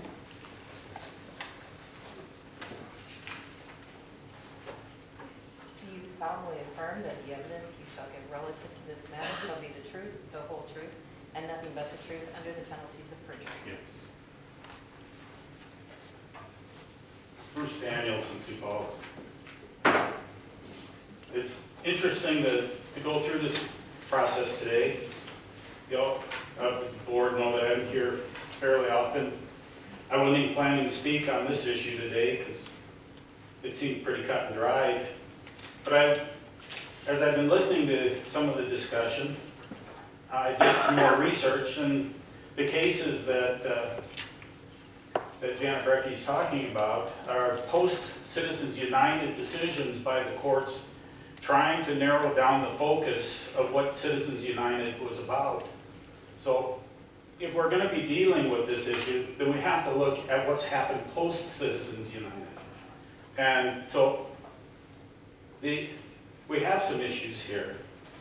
The Citizens United isn't all wide open, helter-skelter. It is actually a measured decision that we have to actually look at every aspect of what's going on. I don't believe Citizens United is part of this case. I believe that is a stretch. I wanted to clear some things up because I've actually been looking at this for a while. We might as well start right off the bat. We have in your packets you have this piece right here that Janet brought up from the Jensen for City Council campaign. Specifically, it says counselor, Christine and Tony Erickson. Now, okay, once a mistake is made like that, I have been in enough campaigns over the last 50-some years to know that if a mistake is pointed out, we correct the literature immediately. We never do that again. So last week, there was another release from that same campaign that bragged about Councilor Christine Erickson giving money, being a supporter, and specifically using the counselor label, which is prohibited in the canons, in the charter. That becomes a real problem. She should have asked to have it cleaned up when it was pointed out. We have another issue that Janet brought up, and that was about the mayor's campaign pack.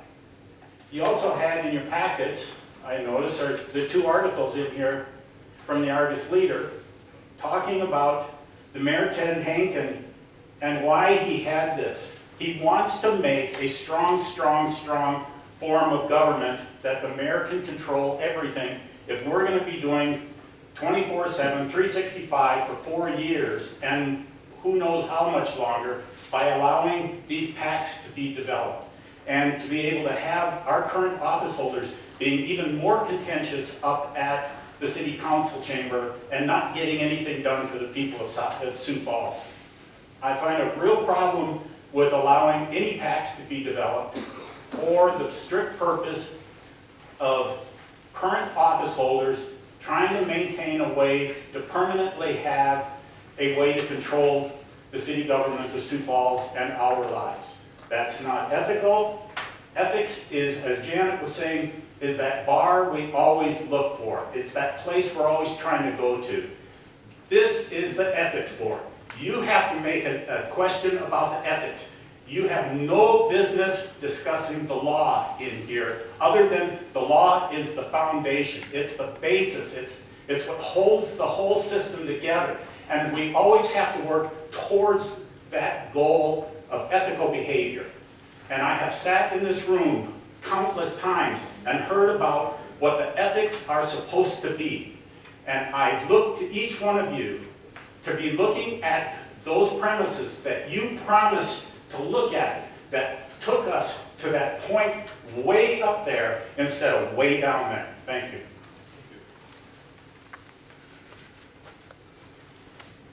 Casey Merchel.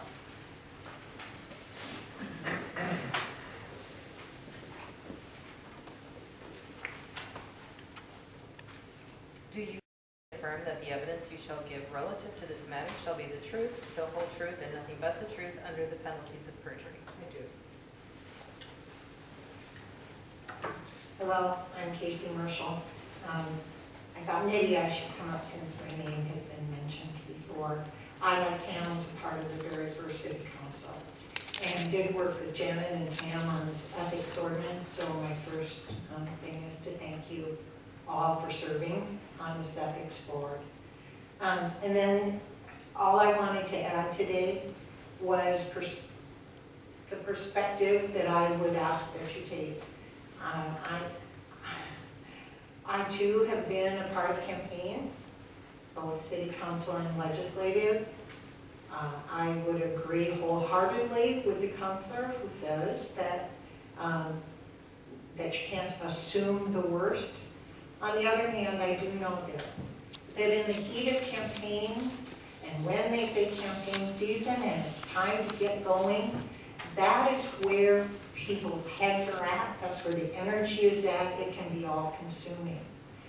And so that's why you all are here. This is an ethics board, and this is to help give the perspective of something that isn't nuts and bolts and what's happening on the ground, but to help give words to and substance to sort of our highest ethical standards.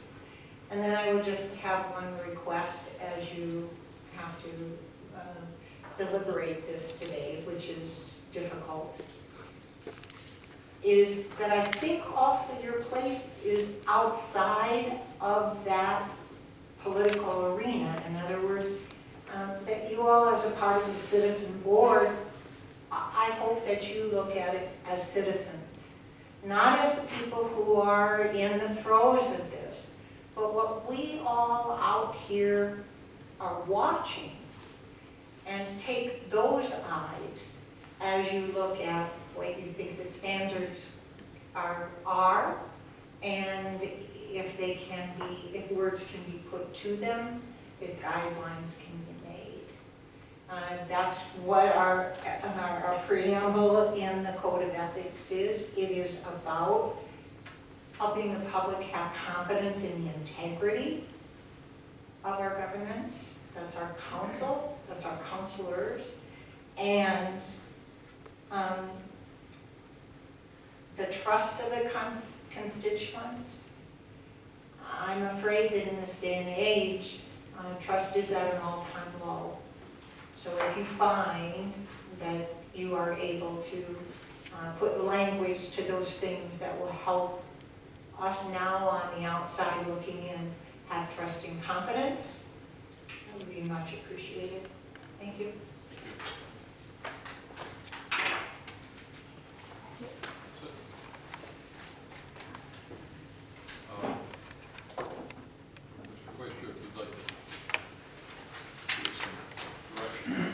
Well, again, I think what we do is go through, I would recommend, Mr. Chair, you go through the questions. I mean, today as we sit here, the duty of the board is to address those questions in turn. That's the best way we can identify them, and we can address them each individually.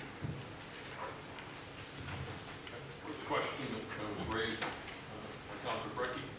Can I create a PAC whose funds will be utilized to support candidates in city elections? As a matter of law, well, first of all, I believe Councilor Brekke earlier stated that she agrees that can happen as a matter of law. I believe I'm misstating that. But as a matter of law, regardless, SDCL 12-27 allows for the creation of PACs. So It states it's legal, it doesn't say it's ethical, right? correct. Okay, just But I don't. Okay. But the question is, can I create a PAC whose funds will be utilized to support candidates in city elections? I think it's a two-part question, so I divide it. I think you can answer that in two parts. First of which, can I create a PAC? To that extent, I would know that the ethics board overrules state law in that regard. It's a can I shut it question. Correct. Okay. Can I host fundraisers for candidates in city elections using my title and position as a Sioux Falls City Council member? So can title be associated with a candidate who is hosting a fundraiser, or I'm sorry, for an elected official who's holding a fundraiser for a candidate? Well, and again, we have a couple scope issues here. I want to make sure that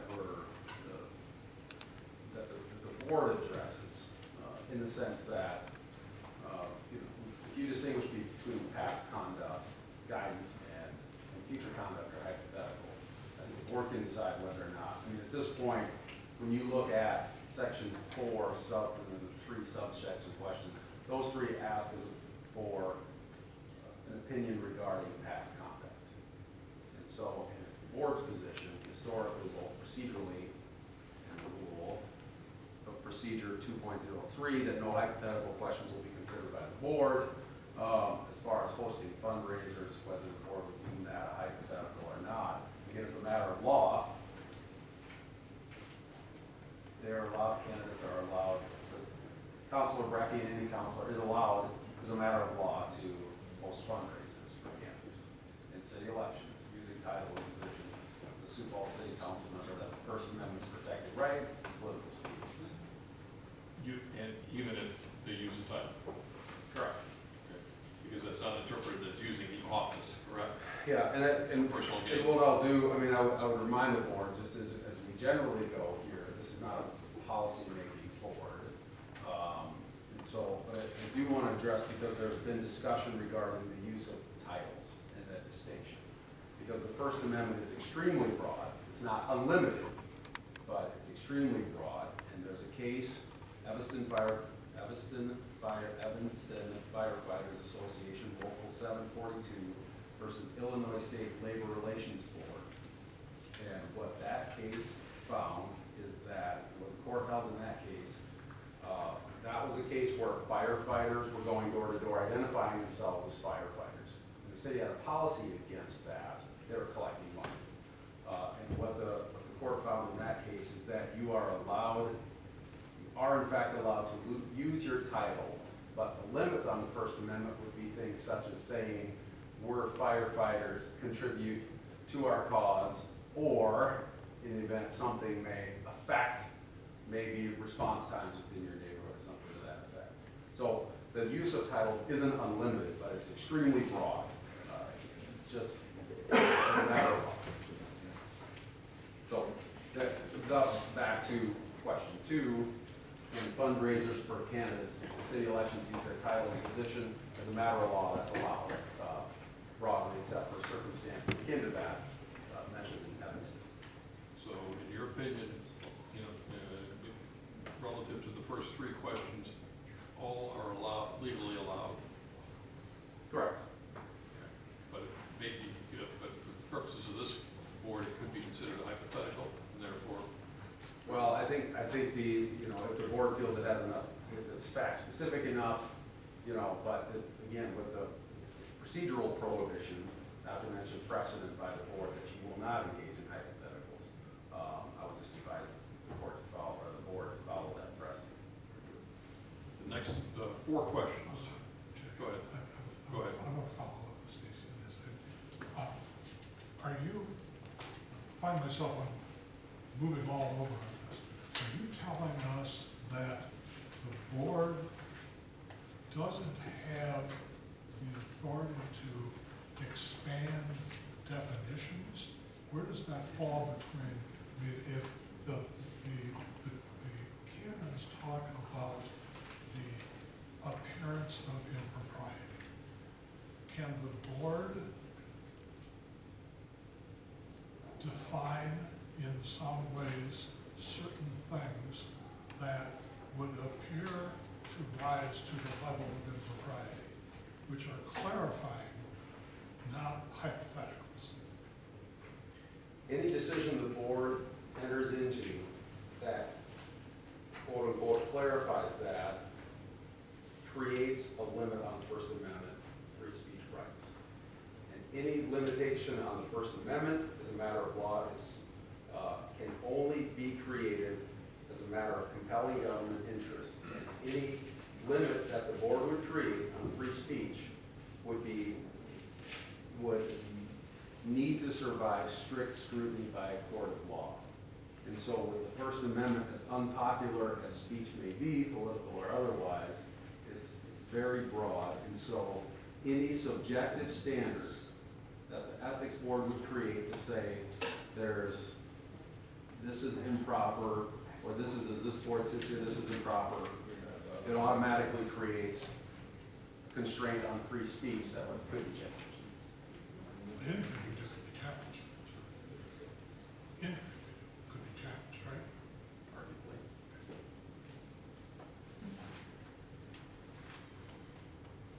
Okay, the next question. Did I violate the Sioux Falls Code of Ethics and/or Conflict of Interest Ordinance when, as a candidate for City Council member in 2018, I accepted the following? Number 1, a $300 donation from Teresa Staley as an individual. Is that within the limits of campaign finance law that apply? And is there any violation of the Code of Ethics or Conflict of Interest Ordinance? Well, I can't substitute myself for the Board of Ethics. It's a Board of Ethics decision, but what I would tell you is that falls well within the bounds of state law. The City of Sioux Falls, via City Ordinance 38.001, adopted state law campaign finance limits. Now, again, political speech, and under Citizens United and other cases, political contributions are considered speech. Okay?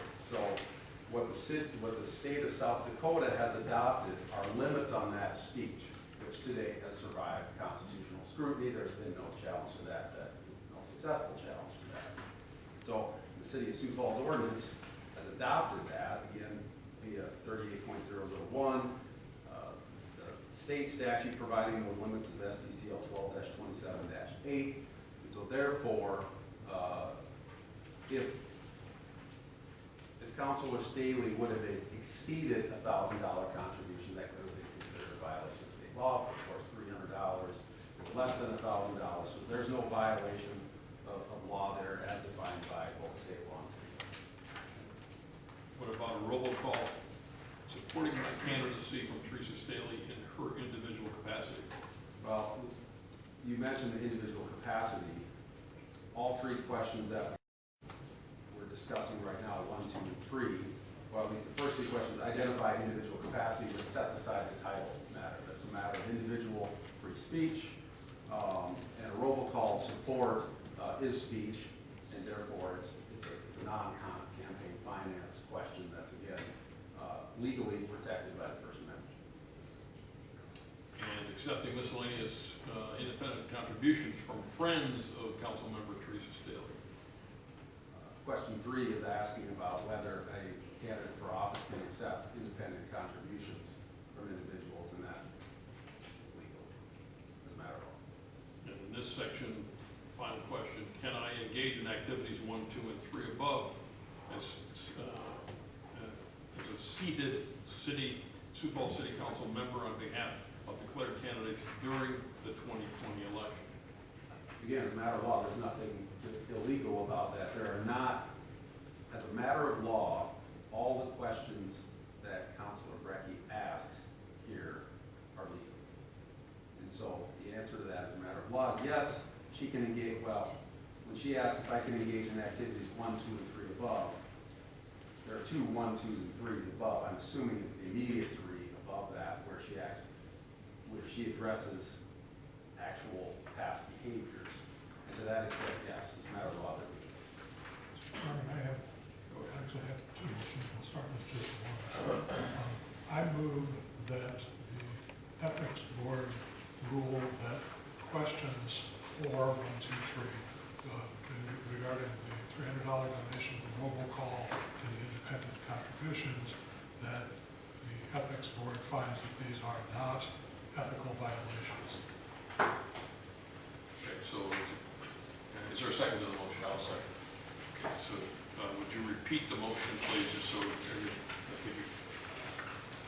may have trouble hearing in the back row. So I move that the board determine that a $300 donation from Teresa Staley as an individual, a robocall supporting my candidacy as printed, or accepting miscellaneous independent contributions be determined to be not ethics violations.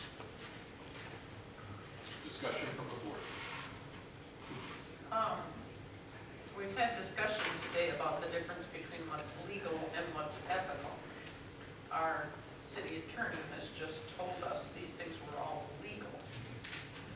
Your motion says basically they're not ethics violations, and we've been talking about those being 2 different things. Well, so if you... The question raised by Councilor Brekke, did I violate the city code of ethics and/or conflict of interest ordinance? And so the reason I pointed out earlier that I have 2 motions, these activities are in the past, and I think our definitions and explanations need to be expanded, and I have a motion to do exactly that, but I feel very strongly that we deal with the past first and then apply prospectively additional definitions and additional guardrails around what's already there. Thank you. Further discussion? Again, the motion is that the Board of Ethics finds that there has not been a violation of the Sioux Falls Code of Ethics and/or conflict of interest ordinance by the following actions of Janet Brekke. Her acceptance of a $300 donation from Teresa Staley as an individual, a robocall supporting her candidacy from Teresa Staley in her individual capacity and accepting miscellaneous independent contributions from friends of council member Teresa Staley. All in favor of the motion, say aye. Aye. Aye. All opposed, say nay. Okay. Did you wish to offer another motion? Mr. Chairman, I have a second motion. And I'll defer to the city attorney in terms of wording and making sure that this motion is prospective only. And at this point, it says that the use of a councilor or mayor title, financial support, personally or via controlled PAC, or active support, such as yard signs, campaign buttons, mailers, events, etc., be deemed to rise to the level of the appearance of impropriety, and as such be considered an ethics violation. Is there a second to the motion? Motion dies for lack of a second.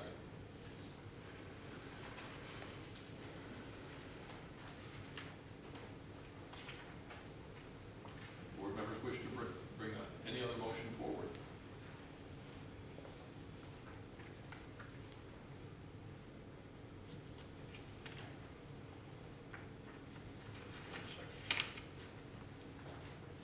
You listed PAC support, yard signs, what else? Yeah, I've listed the use of a councilor or title mayor, financial support via personally or PAC, control PAC, or active support such as yard signs, campaign buttons, mailers, events, etc. And I'm not married to that definition. That's what I wrote as I was considering. If I may interject, as a matter of law, that's not an agenda item, and those aren't questions that are posed to the board today.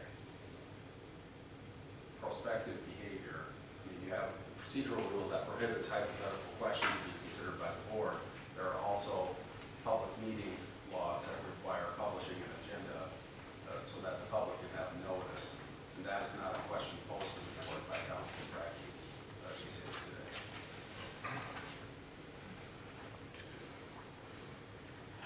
It is at some point this board's duty and obligation to determine what is the appearance of impropriety. That duty likewise is not unlimited. It would be required to be brought before the board and notice incurred Okay. in testimony taken. Okay. So we just have to wait for the right case. Right. Okay. Not unlike court of law, you have to have a jurisdiction. Thank you. So these first three questions that she asked, that seems to be kind of what your second motion was directed. I thought so. And her request is an agenda item today. So, I think the motion went beyond, went beyond that, is that just issues? with the campaign signs. Well, campaign signs weren't there, that's for sure. Yeah, they were offered Yeah, as to be expensive. Well, does this board wish to weigh in on the first three questions? And we've been advised by the city attorney that all three of these actions would be legal. The creation of a PAC, hosting of a fundraiser, and use of the title city council member to assist other candidates. Does this board wish to accept the opinion of the city attorney that these are indeed allowed? The comment, I struggle with, I don't feel like I have enough definition regarding any of these. Because any of these, I think, could be done ethically and could be done unethically. Could you appear in a postcard supporting with your name ethically? I believe you can.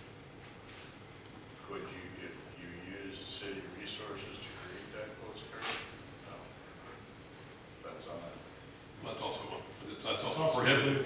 Okay, well, okay. Possible. All right, illegal on that. But my point being, I don't know that I have enough specifics about any of these questions to give a learned opinion about whether they're nothing or not. Point of, can I? That's not the question before that was brought to us. The question was, can Councilor Brekke create a PAC? Can Councilor Brekke host a fundraiser for candidates using her title and position?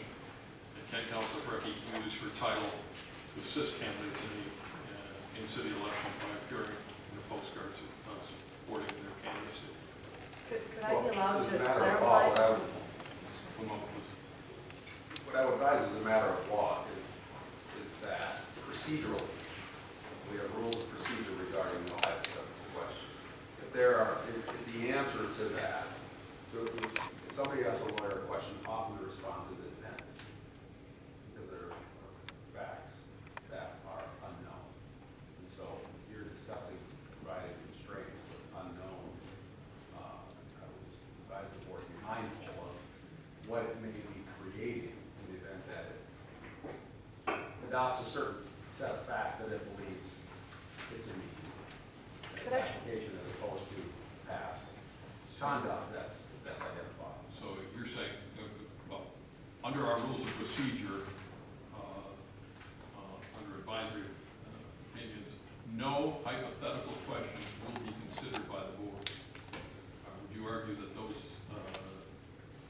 three are regarded as hypotheticals? Well, what I would suggest is that based on Mr. Fritz's comments, if that puts it in the category of hypothetical, it's my duty, I think, to advise the board that you have a prohibition procedurally and via your precedent on avoiding engaging in hypotheticals. And so that's a distinction between the first three questions and the second set of three questions regarding what's already occurred. And again, say, just to clarify, it's your opinion that adding language to expand and clarify the definition of appearance of impropriety, that on its face is a hypothetical? What I'm saying is if you take the questions as posed today and you change the nature of the facts to render opinions, you've now failed to provide notice to the public that that's what's being engaged in.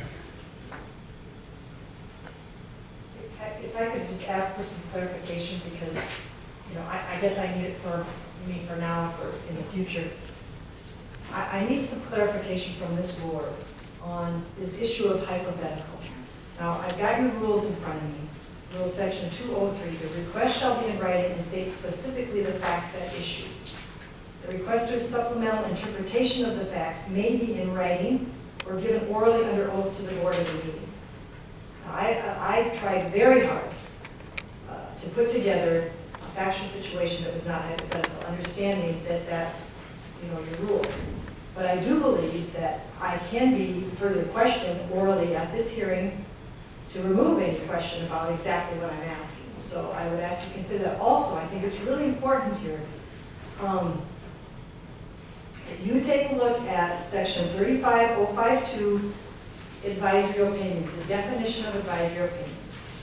Advisory opinions may be requested only by council members seeking advice about his or her current conduct or anticipated future activity.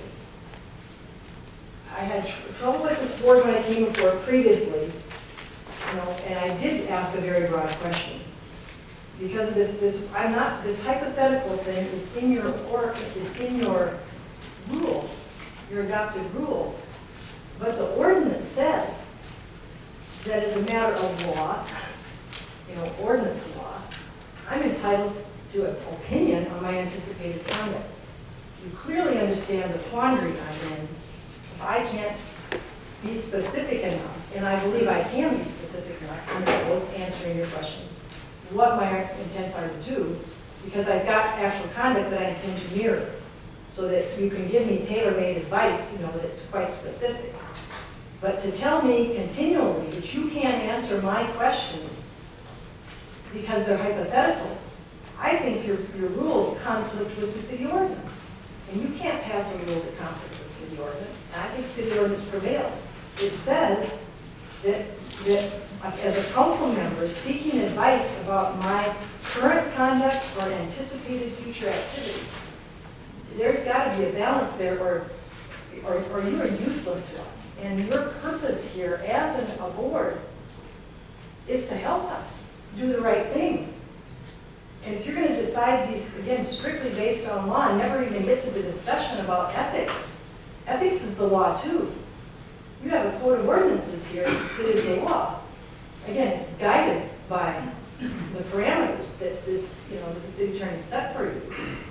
And again, you've been told it's correct, and you can, within those parameters, you can exercise your discretion. Yeah, you might have to defend a lawsuit, maybe not, but you get to determine what is the appearance of impropriety, and you should be able to discuss that today.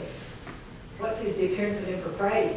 I mean, what is the point of the ordinance if you're not even here to discuss the principles set forth in it, whether it's the use of the office is appropriate, all that. And I'm here right now to answer any specific questions you have if you need further division, further definitive from me, so that you can make a factual-based decision that doesn't explode things for this explode thing, so that there's no parameters set, in the decision, so that I'm not given a carte blanche, ability to do things. And I would just say, what I'm asking in 1, 2, and 3 is, can I ethically, maybe I didn't say it right, can I ethically create a path? I don't care what the law is. I mean, I want to know if under the code of ethics that you're charged with the interpretation of, I can do these things. And if you need more definition of how I plan on doing it, I'm here to answer those questions. So, on that first question, go ahead. And I do not disagree with Councilor Brekke on that, in the sense that, when an ethics board member has questions factually about it, I do these advise to say, there's prohibition on hypotheticals. It does allow for supplemental oral testimony regarding the facts. If they're lacking, there just needs to be a specificity there. Yeah, it's just that, I intend to go out and do these things tomorrow. Okay, I mean, if whatever ones my personal ethics allow me to do, I would go out and do them, but I shouldn't have to go out and do them. I put myself at risk of a complaint being brought against me, and I shouldn't be able to be put in that position. That's what the ethics board is here to do. It's here to give me a degree of confidence and a degree of safety to go out and act ethically and appropriately in a way that generates respect for this government. And I'm here to add the specificity, because I added the specificity on the pack. You got it. It's right there. It's penciled in. I got it written right here, penciled in. It's mirrored after, the one that the mayor did. Well, maybe I didn't give it to you. I gave you the mayor's. I have one. I read it to you. I'm curious as to the opinions and feelings of my fellow board members. I made a furtive effort at trying to get to some sort of illumination or explanation that didn't seem to go very far, and that's fine. But I'm really interested in what the alternative solution might be. If I may offer that, again, I just go back to, if you address each question individually, then you can take them, in turn and discuss. I don't know if you were, Mr. Chair, it's your discretion, but if you want to address, starting with question one. Let's go. Can I create a PAC whose funds will be utilized to support candidates in city elections? Janet, I assume that the PAC would otherwise be legal. It would be formed legally, it would be used legally. I mean, the question is, is the formation of a PAC an ethical violation? Right. I mean, otherwise, I've got one here. It's penciled in. It's literally in pencil. I can give you that. I filled out the form. I mirrored it after the mayor's. It's legal. But the question is it ethical for me under the provisions of the ordinance, which you are required to interpret for me, if that's going to subject me to a potential ethical violation? if someone brings it. I know nothing about marriage pact, and we're not here to comment on it. So I can't even tell you whether it's, I assume It was filed and accepted at the okay. so. But yeah, that's my, to give a carte blanche, yeah, any pact you create will be legal. I don't want to give you the wrong.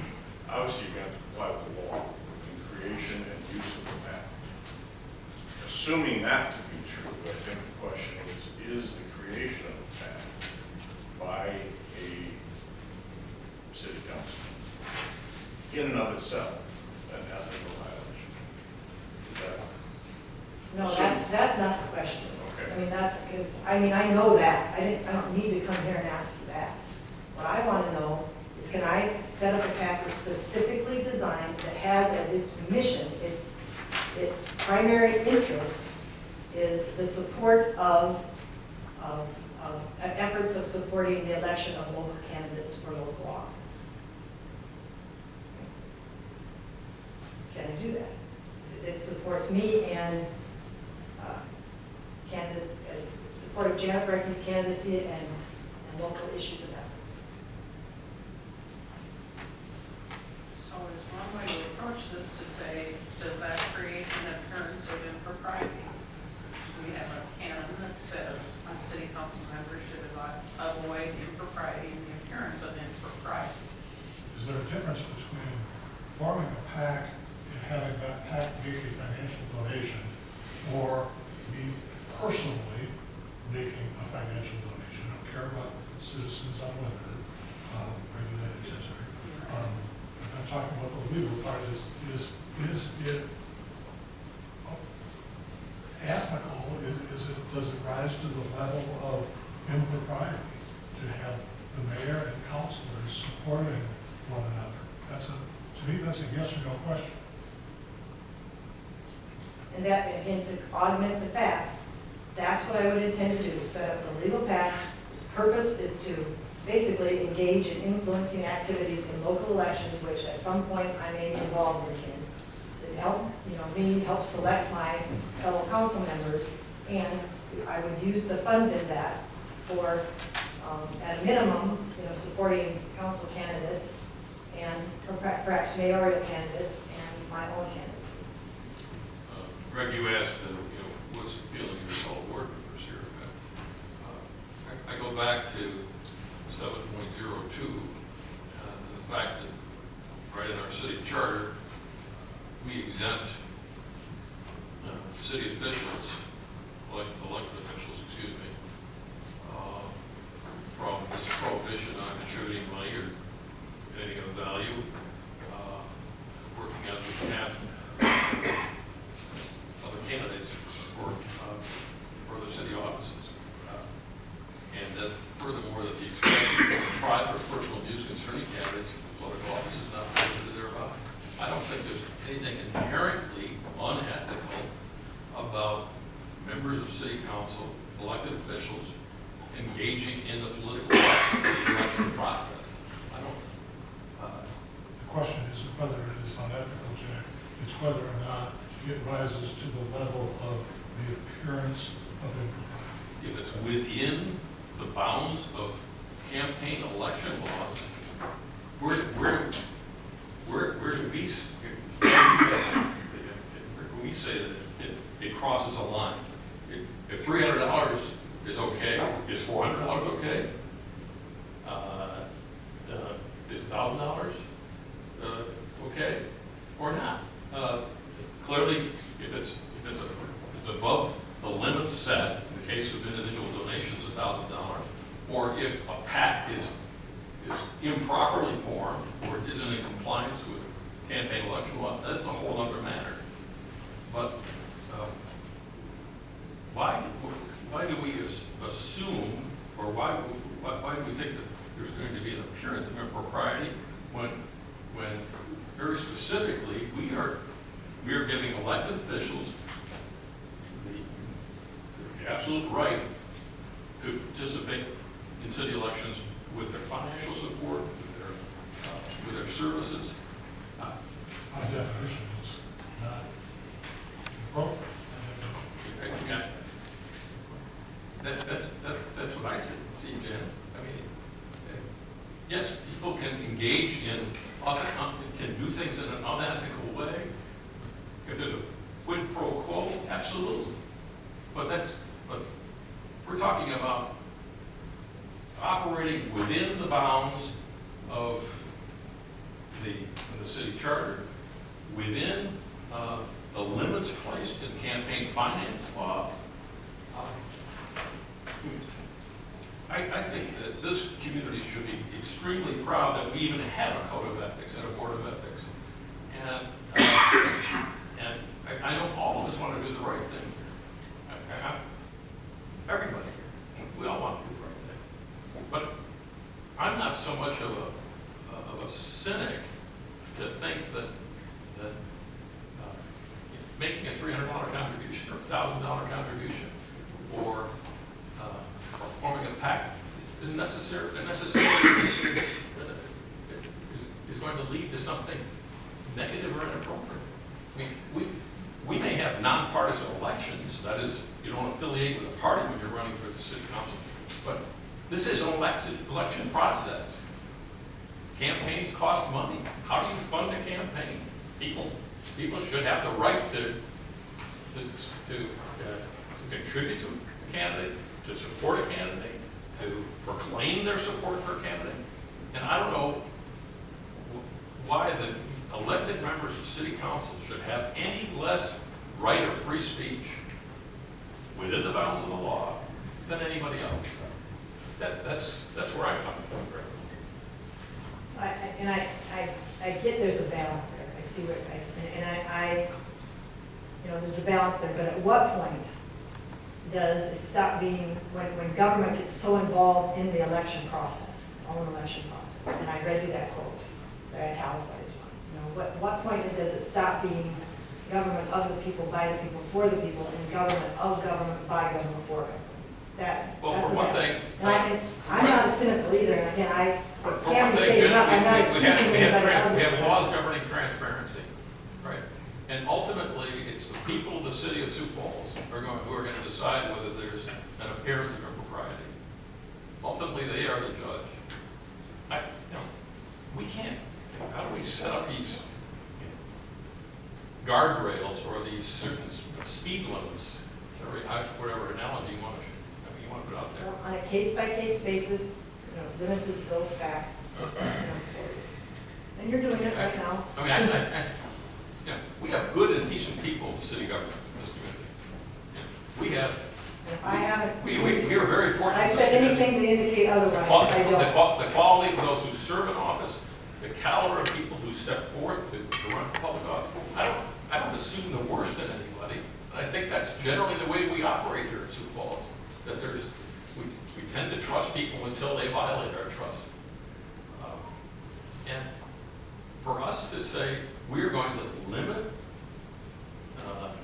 the free speech rights, we're going to limit we're going to place a greater restriction on you as a member of city council than on any other citizen in this community. I mean, clearly, we want to avoid conflicts of interest. We want to stay within the law. We want to be able to trust our elected officials. But ultimately, I believe it's the people of Sioux Falls who will decide whether or not you are honorable and whether you are whether your personal code of ethics is consistent with what this community expects. And again, I'm just kind of harkening back to some of the testimony and to the preamble of the code of ethics. Portions of it were cited by Casey Marshall, but I think the last portion is relevant too, and this is the preamble. So it's the introduction to the code of ethics. City council members must be aware of their obligation to conform their behavior to standards of ethical conduct that warrant the trust of their constituents. And there's another portion in the ethics code that talks about, it explains that the city council members are limited, that they set aside personal, I can find that section, that they have to conform their behavior to certain restrictions and limitations placed on them in order to create, again, that high standard of trust and integrity, you know, and responsibility for their decision. Again, I hope I haven't done anything to drag this into that kind of a discussion, because I am not accusing anybody of any kind of misconduct. There was no complaint filed. I would reiterate that. It's a request for an advisory opinion to help guide us. And at least with those issues where there's actual active activity going in place happening, then, I mean, I thought a series of decisions on those issues would help provide that guidance. I think the city attorney has done a very good job here of demonstrating that indeed you can do those first three things. And legally, you can do those three things. You can form your PAC. You can host fundraisers using your title and position, and you can appear on a postcard or a ad with a fellow council member and candidate. Those are all allowed, and there's not necessarily. My feeling is there's not necessarily anything unethical about that. If there's a Well, quid again, pro quo, the three ethical issues I raised, on my chart, if you remember, was the appearance of impropriety, inappropriate political activity. That's a phrase that it's one of the canons. It says, we're not to engage in inappropriate political activity. What is that? You get to decide on a case-by-case basis. And the last one, had to deal with the conflicts of interest of, using our title, and I think, or using our office or our position. I think the title issues go directly using to... office is, I think, very different from using your title. There's two different things. Very different things. And in the charter, there's no limitation placed on you using your title. That's my interpretation. Clearly, if you were to use your office, that's a different matter. Unless the use of the title creates the appearance of impropriety. That's what the whole issue is. Who's going to judge whether we are? That's this board's job, is to determine and define the appearance of impropriety. And I would say, I agree. The city attorney's done his job. I'm waiting for you to do yours now. What is the appearance of impropriety? What is an appropriate behavior? Reminding you that the law is the baseline. Ethics is where you want us to be in order to generate the trust and integrity in government. And sometimes it means we have to sacrifice some things. We can't do everything. So these are the issues that I put before you that allow you to make those decisions. I don't believe that this body should be placing restrictions on you in terms of that are not in the charter, and clearly you're exempt from those prohibitions. So we don't define the appearance of impropriety. That's not within our purview to define. Who would define it? I think we define it within the context of the request made. And I would add it within the bounds of the law. And that's evidence that I mentioned earlier. When you talk about use of title or use of office, okay? A police officer going door to door collecting money saying, we're the police department, if you don't contribute to this cause, you're going to see some changes in your neighborhood. Okay? As a matter of law, that's a violation of the law. That's a bound at which the First Amendment stops. Okay? And so when you look at it ethically, you say, well, there's an appearance of impropriety. We're going to create a standard separate from that of what the law says, one that subjectively says, well, we're within this range. And you do that with some type of policy statement as opposed to any type of factual scenario.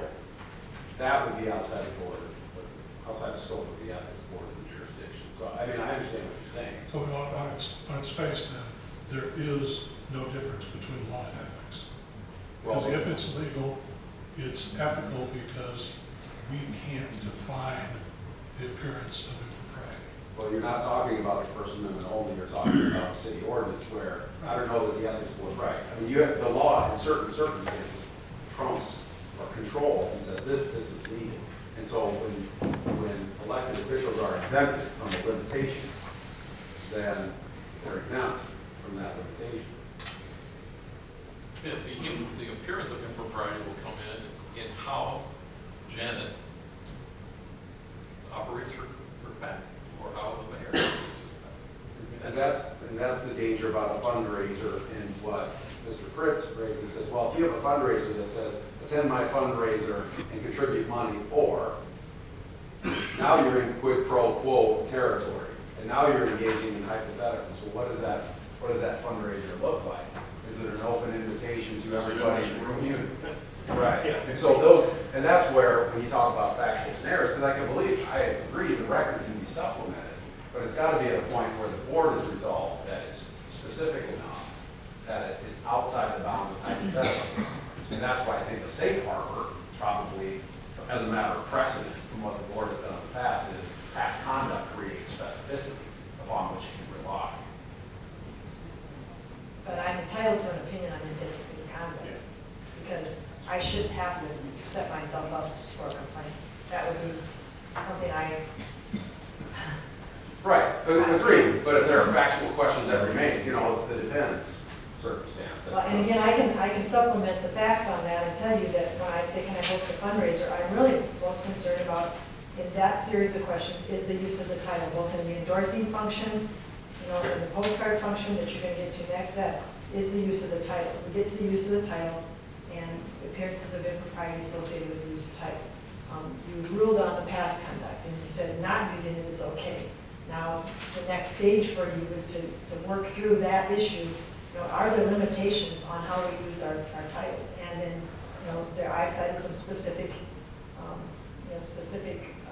sections of the conflicts of interest ordinance that talk about use of the position, use of the office.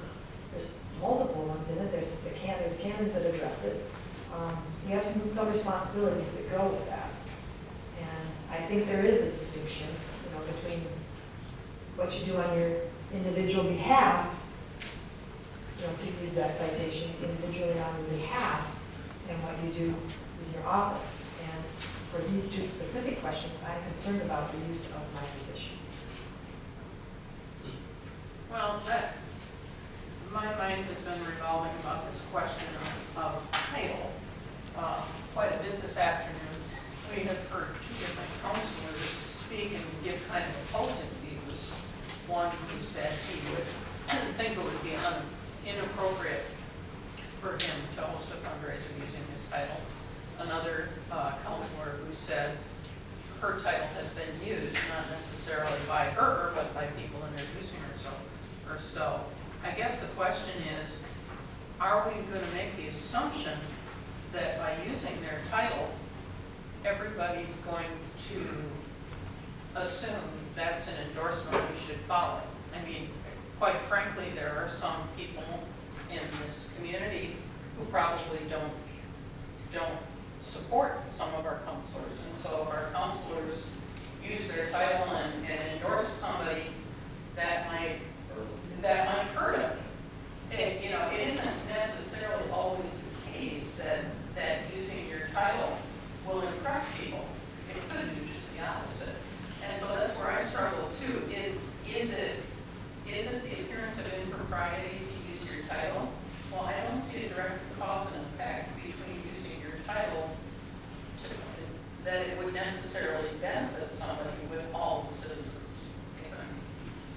This is the thing I'm hung up on. You're talking about things that are inappropriate. You're talking about things that may appear to be inappropriate. I think those are very, very different things. That's where my hand is. And I hate to set the standard of what's going on the national level, it's setting a pretty low standard, but it's also on state level. I don't think it's uncommon for political figures to endorse other political figures. And they have, I assume, some vote on this somewhere. But to the point of appearance of impropriety, I think the public has become used to that. I don't personally find that unethical. To me personally, it has no appearance of impropriety to me. When a candidate simply says, I endorse that person, I respect them. I believe in what they believe, and I endorse that person. The expression of private or personal views concerning candidates for political office is not prohibited hereby. I don't see, Okay. inherently, I don't see how it is violation of ethics. I'm not debating, but there's more than just that section. What I asked for is, conflict extensions 35, 054, D and E. Throw this in, but, grant, shall not grant any special consideration, treatment, or advantage to any citizen, individual.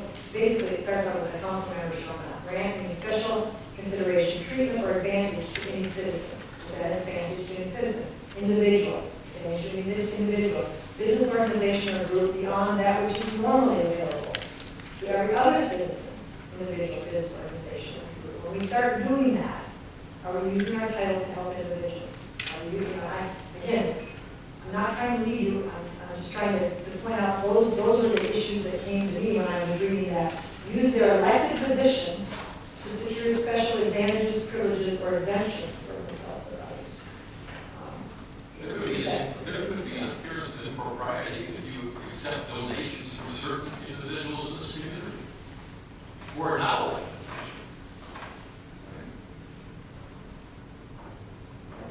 Yeah, this is. There could be the appearance of impropriety, I'm not saying an actual ethical breach. But ultimately, that's residents, citizens of this community are going to decide that. But I inherently see an ethical problem with you operating within the law, within the confines of the city charter and campaign finance laws, whether they just regarding setting up a PAC or accepting contributions, or you making contributions yourself, or you publicly proclaiming your support of another candidate. I don't think we can limit you on that beyond what is already in statute. How can we possibly start limiting your free speech beyond what's already in statute? I don't think we can. Well, you're having a discussion now that I was wanting to have. I mean, getting past that legal minimum to into those technical parameters. What you ultimately decide is what I came here for, a decision. If you set up a PAC and you start accepting $1,000 donations for a bunch of questionable characters in this community, the public will hold you accountable. Right? That's a whole other issue. Get in a whole other area when we talk about the number. Because there's case law that when, depending on the size of the number, that whole quid pro quo thing can just can kick in when a campaign contribution is read. There can be just an assumption that there's been an exchange or there's been that. So that's a whole different area. That's not before you, but that's out there. But they're in that quid pro quo area. The court has expanded its interpretation to include, the appearance. So the appearance of impropriety associated with just the fact that it happens. So it's and I'm going to say, it's not within our purview to further limit PACs or prohibit PACs. It's not within our purview to say, okay, state statutes puts the individual contribution limit at 1,000, but we think that ought to be, the limit should be $100 or ought to be $0. And I'm not asking you to limit PACs, but what I'm saying, you do have responsibility over the conduct associated with them and how they're used. And that's when I talked about, my question was, can I open a PAC? Yes, I know I can open a PAC legally, and I know how to do it, and I'm going to model it this way. But what I do with that fund, with that funding gets into, again, our involvement, and those who govern should be the last to help people decide who should govern. I mean, again, that's got that whole government issue, that whole quid pro quo thing. I think it comes into that those appearances that are related to that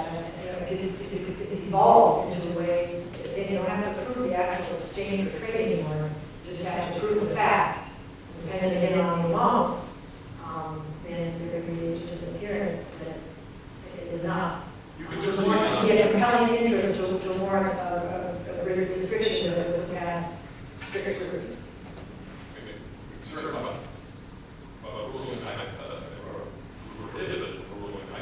I'm not giving my hypotheticals, I'm anticipating, kind of asking what I'm going to do. Based on the facts you put forth, and assuming that you're doing it legally, and you can complaints filed against you based on this limited set of facts, would I find you violations of the city code of ethics? No. But I can't anticipate all the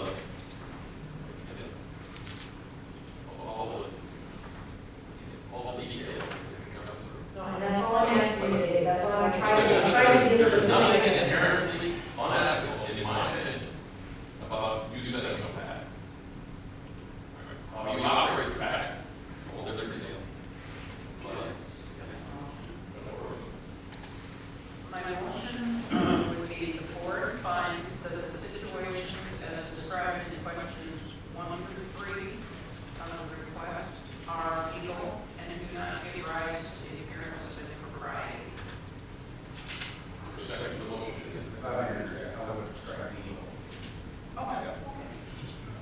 Just don't say that part of it. Well, I mean, you could find it's applicable, or, but I just wouldn't want that as the board meeting. Sure. Can I try it again? Absolutely. The board finds that the situations as described in questions 1 through 3 of the request do not give rise to the appearance of impropriety. That's within the bounds of the board. If anyone likes it. I just don't want to do it. Well, I did it. Second. Only a second. Go ahead. You want a second one? No, I wasn't second.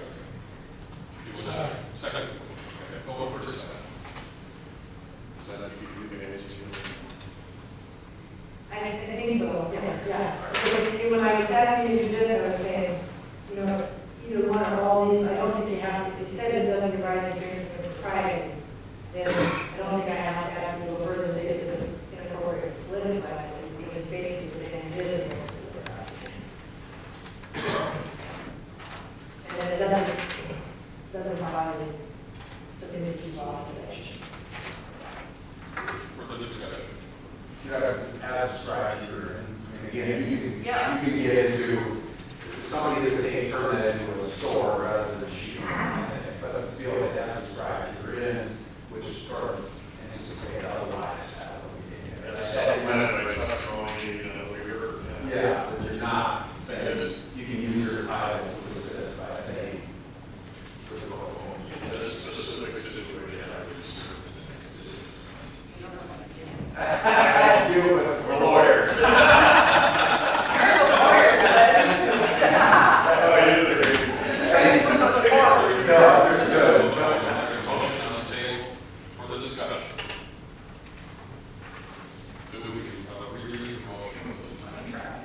The board finds that the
attempting to do there was add more specificity to one thing we love.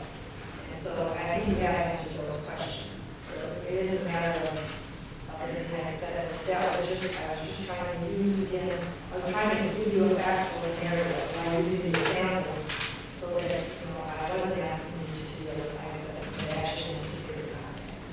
You're like statements, right? Yes. Yeah, as you said, people all sound like there's a request or they are incorporated prior.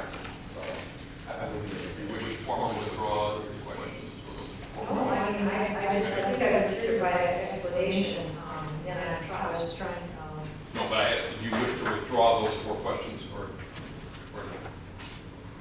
or you're stating they've been addressed. they've been addressed. So, Because I just re-asked those questions to add clarity to 1, 2, and 3 above. Does anyone on the board wish to make a motion or to remain silent on the final 4 questions?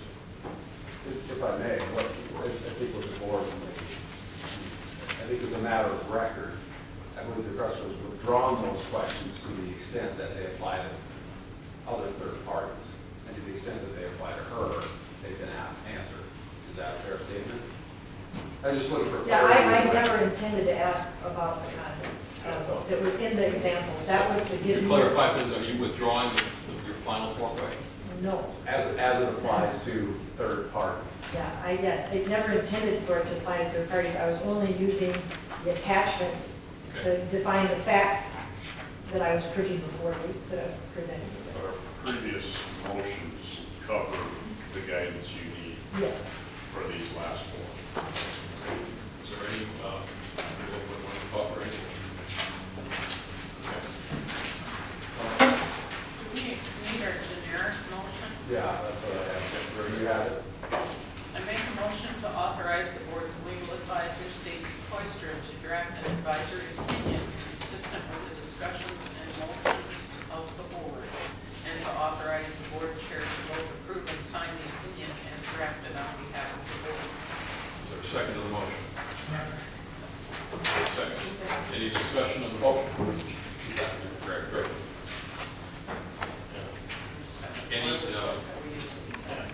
Any discussion on the motion? All in favor say aye. Aye. All opposed say nay. All right, we will move on now to the next item on the agenda. We'll do an opportunity for public input. So if anybody wants to offer any public input, we'll do the same 5-minute time limit for public input. Bruce Danielson. I've been trying to study the Board of Ethics agendas and minutes and try to get some context to some of the items that have been brought to the board in the recent years that I've been coming here. And I wanted to find out if the board would try to get all of the Board of Ethics meeting agendas and minutes and the attachments posted to the website. It appears that this board actually started in 2009, according to the website. We don't have all the rest of them, and we can't get at them. It would be very handy if that information with the attachments was out there so we could figure out what has been going on all these years. So you're saying you can't have access to? No, it's not out there. Prior to 2009? Right, it's not out there.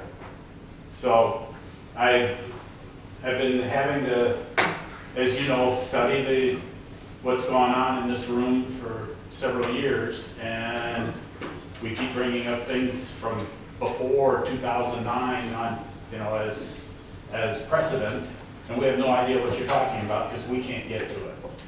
And so we'd really like to have that updated so that we can actually study it and work with it. I think we would concur that we need to resolve that, and we'll instruct the city attorney's office to. I assume nobody had ever brought it up to you before, so in my frustration, I thought I'd better say something. Thank you.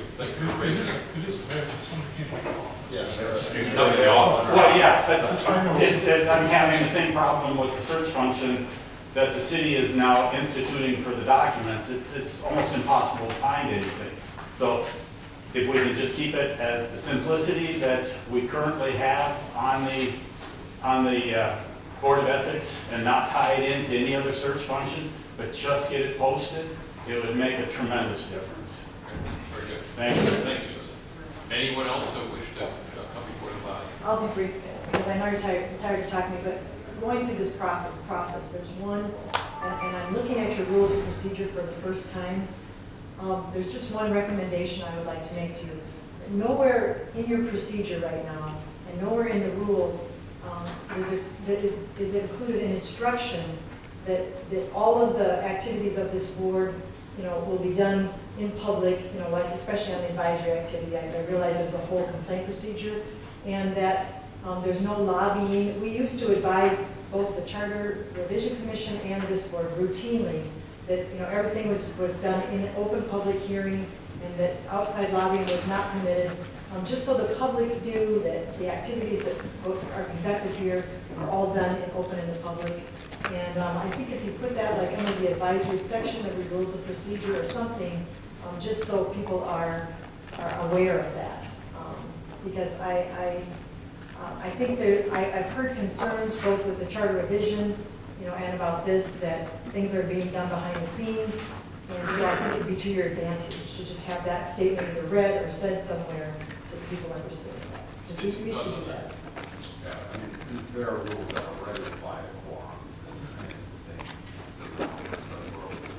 We just used to publicly advise them at the beginning of each meeting so that people knew that. It's just kind of an integrity thing, and I think it would be helpful. Yeah, that's all I have. I just wanted to. Oh, I know one other thing. One other thing that no hypothetical thing in your rules. It has been confusing to those of us who tried to come before you, because I'm looking at 3 different opinions. They all just kind of booted out because no hypotheticals. Be sure to understand that under that section, 35052, and then also in the definitions, that your job is to give rulings on anticipated conduct. There's got to be a balance there. You can't just, and that in the past, again, how that balance was achieved, because when I was there, we never gave hypotheticals either. But how the balance was achieved was by, again, augmenting it either in writing. You could ask me to put some more in writing and come back to it again, or just questioning that person until you could get enough to make sure that you had an opinion that you were confident couldn't get expanded after they left the room. But as a person who needs your advice from time to time, and I don't expect that this is the last time I'll be before you, as a person who appreciates ethics and wants to live within them, I will come back from time to time. So it would sure help me, because I did my best to be specific this time, but I think it would be helpful if you guys understood it in that way too, that I'm entitled to those, my current conduct or anticipated conduct and my past conduct. And Councilor Brekke, I just want to echo what you already heard from fellow board members. We appreciate bringing this matter forward. This is important to the city, and I think we all want to do what's right. I agree. And I appreciate how you handled it. and Gave me the you've time. done sort of in a very respectful way, and we've tried to return that respect. You did, and I thank you very much for it. I really appreciate that you let me go into the detail that I did. It was really important to me to give you all of that information and not put some kind of time restriction on some of these things. I really appreciate the time that you gave me and you And I want to just say, that I appreciate you bringing it. This is an important issue in this day and age, and it's important that you raised it. And part of my concern is I want people like you to run for the city council. And I don't want to discourage anyone because they say, boy, there's all these rules that I can't give to anybody's campaign. I don't want to run for that. I mean, I think there's a public interest in having people want to run for these positions too, and not feel like, well, if I do, I'm going to be so limited in my personal life and what I can do. I don't want to do it. So that's part of my motivation. So I'm glad. And for me, I told you, maybe, I'd like being in La La Land, but I just wanted the rules drawn. You've drawn some rules, and now we know where they are. And I wanted to have the discussion and people understand, kind of the precipice that we're on. I think it's kind of a historical moment myself. Thank you very much. Any other public input? All right, is there a motion for adjournment? So moved. Second? Second. In favor of adjourning, say aye. Aye. Thank you all very much.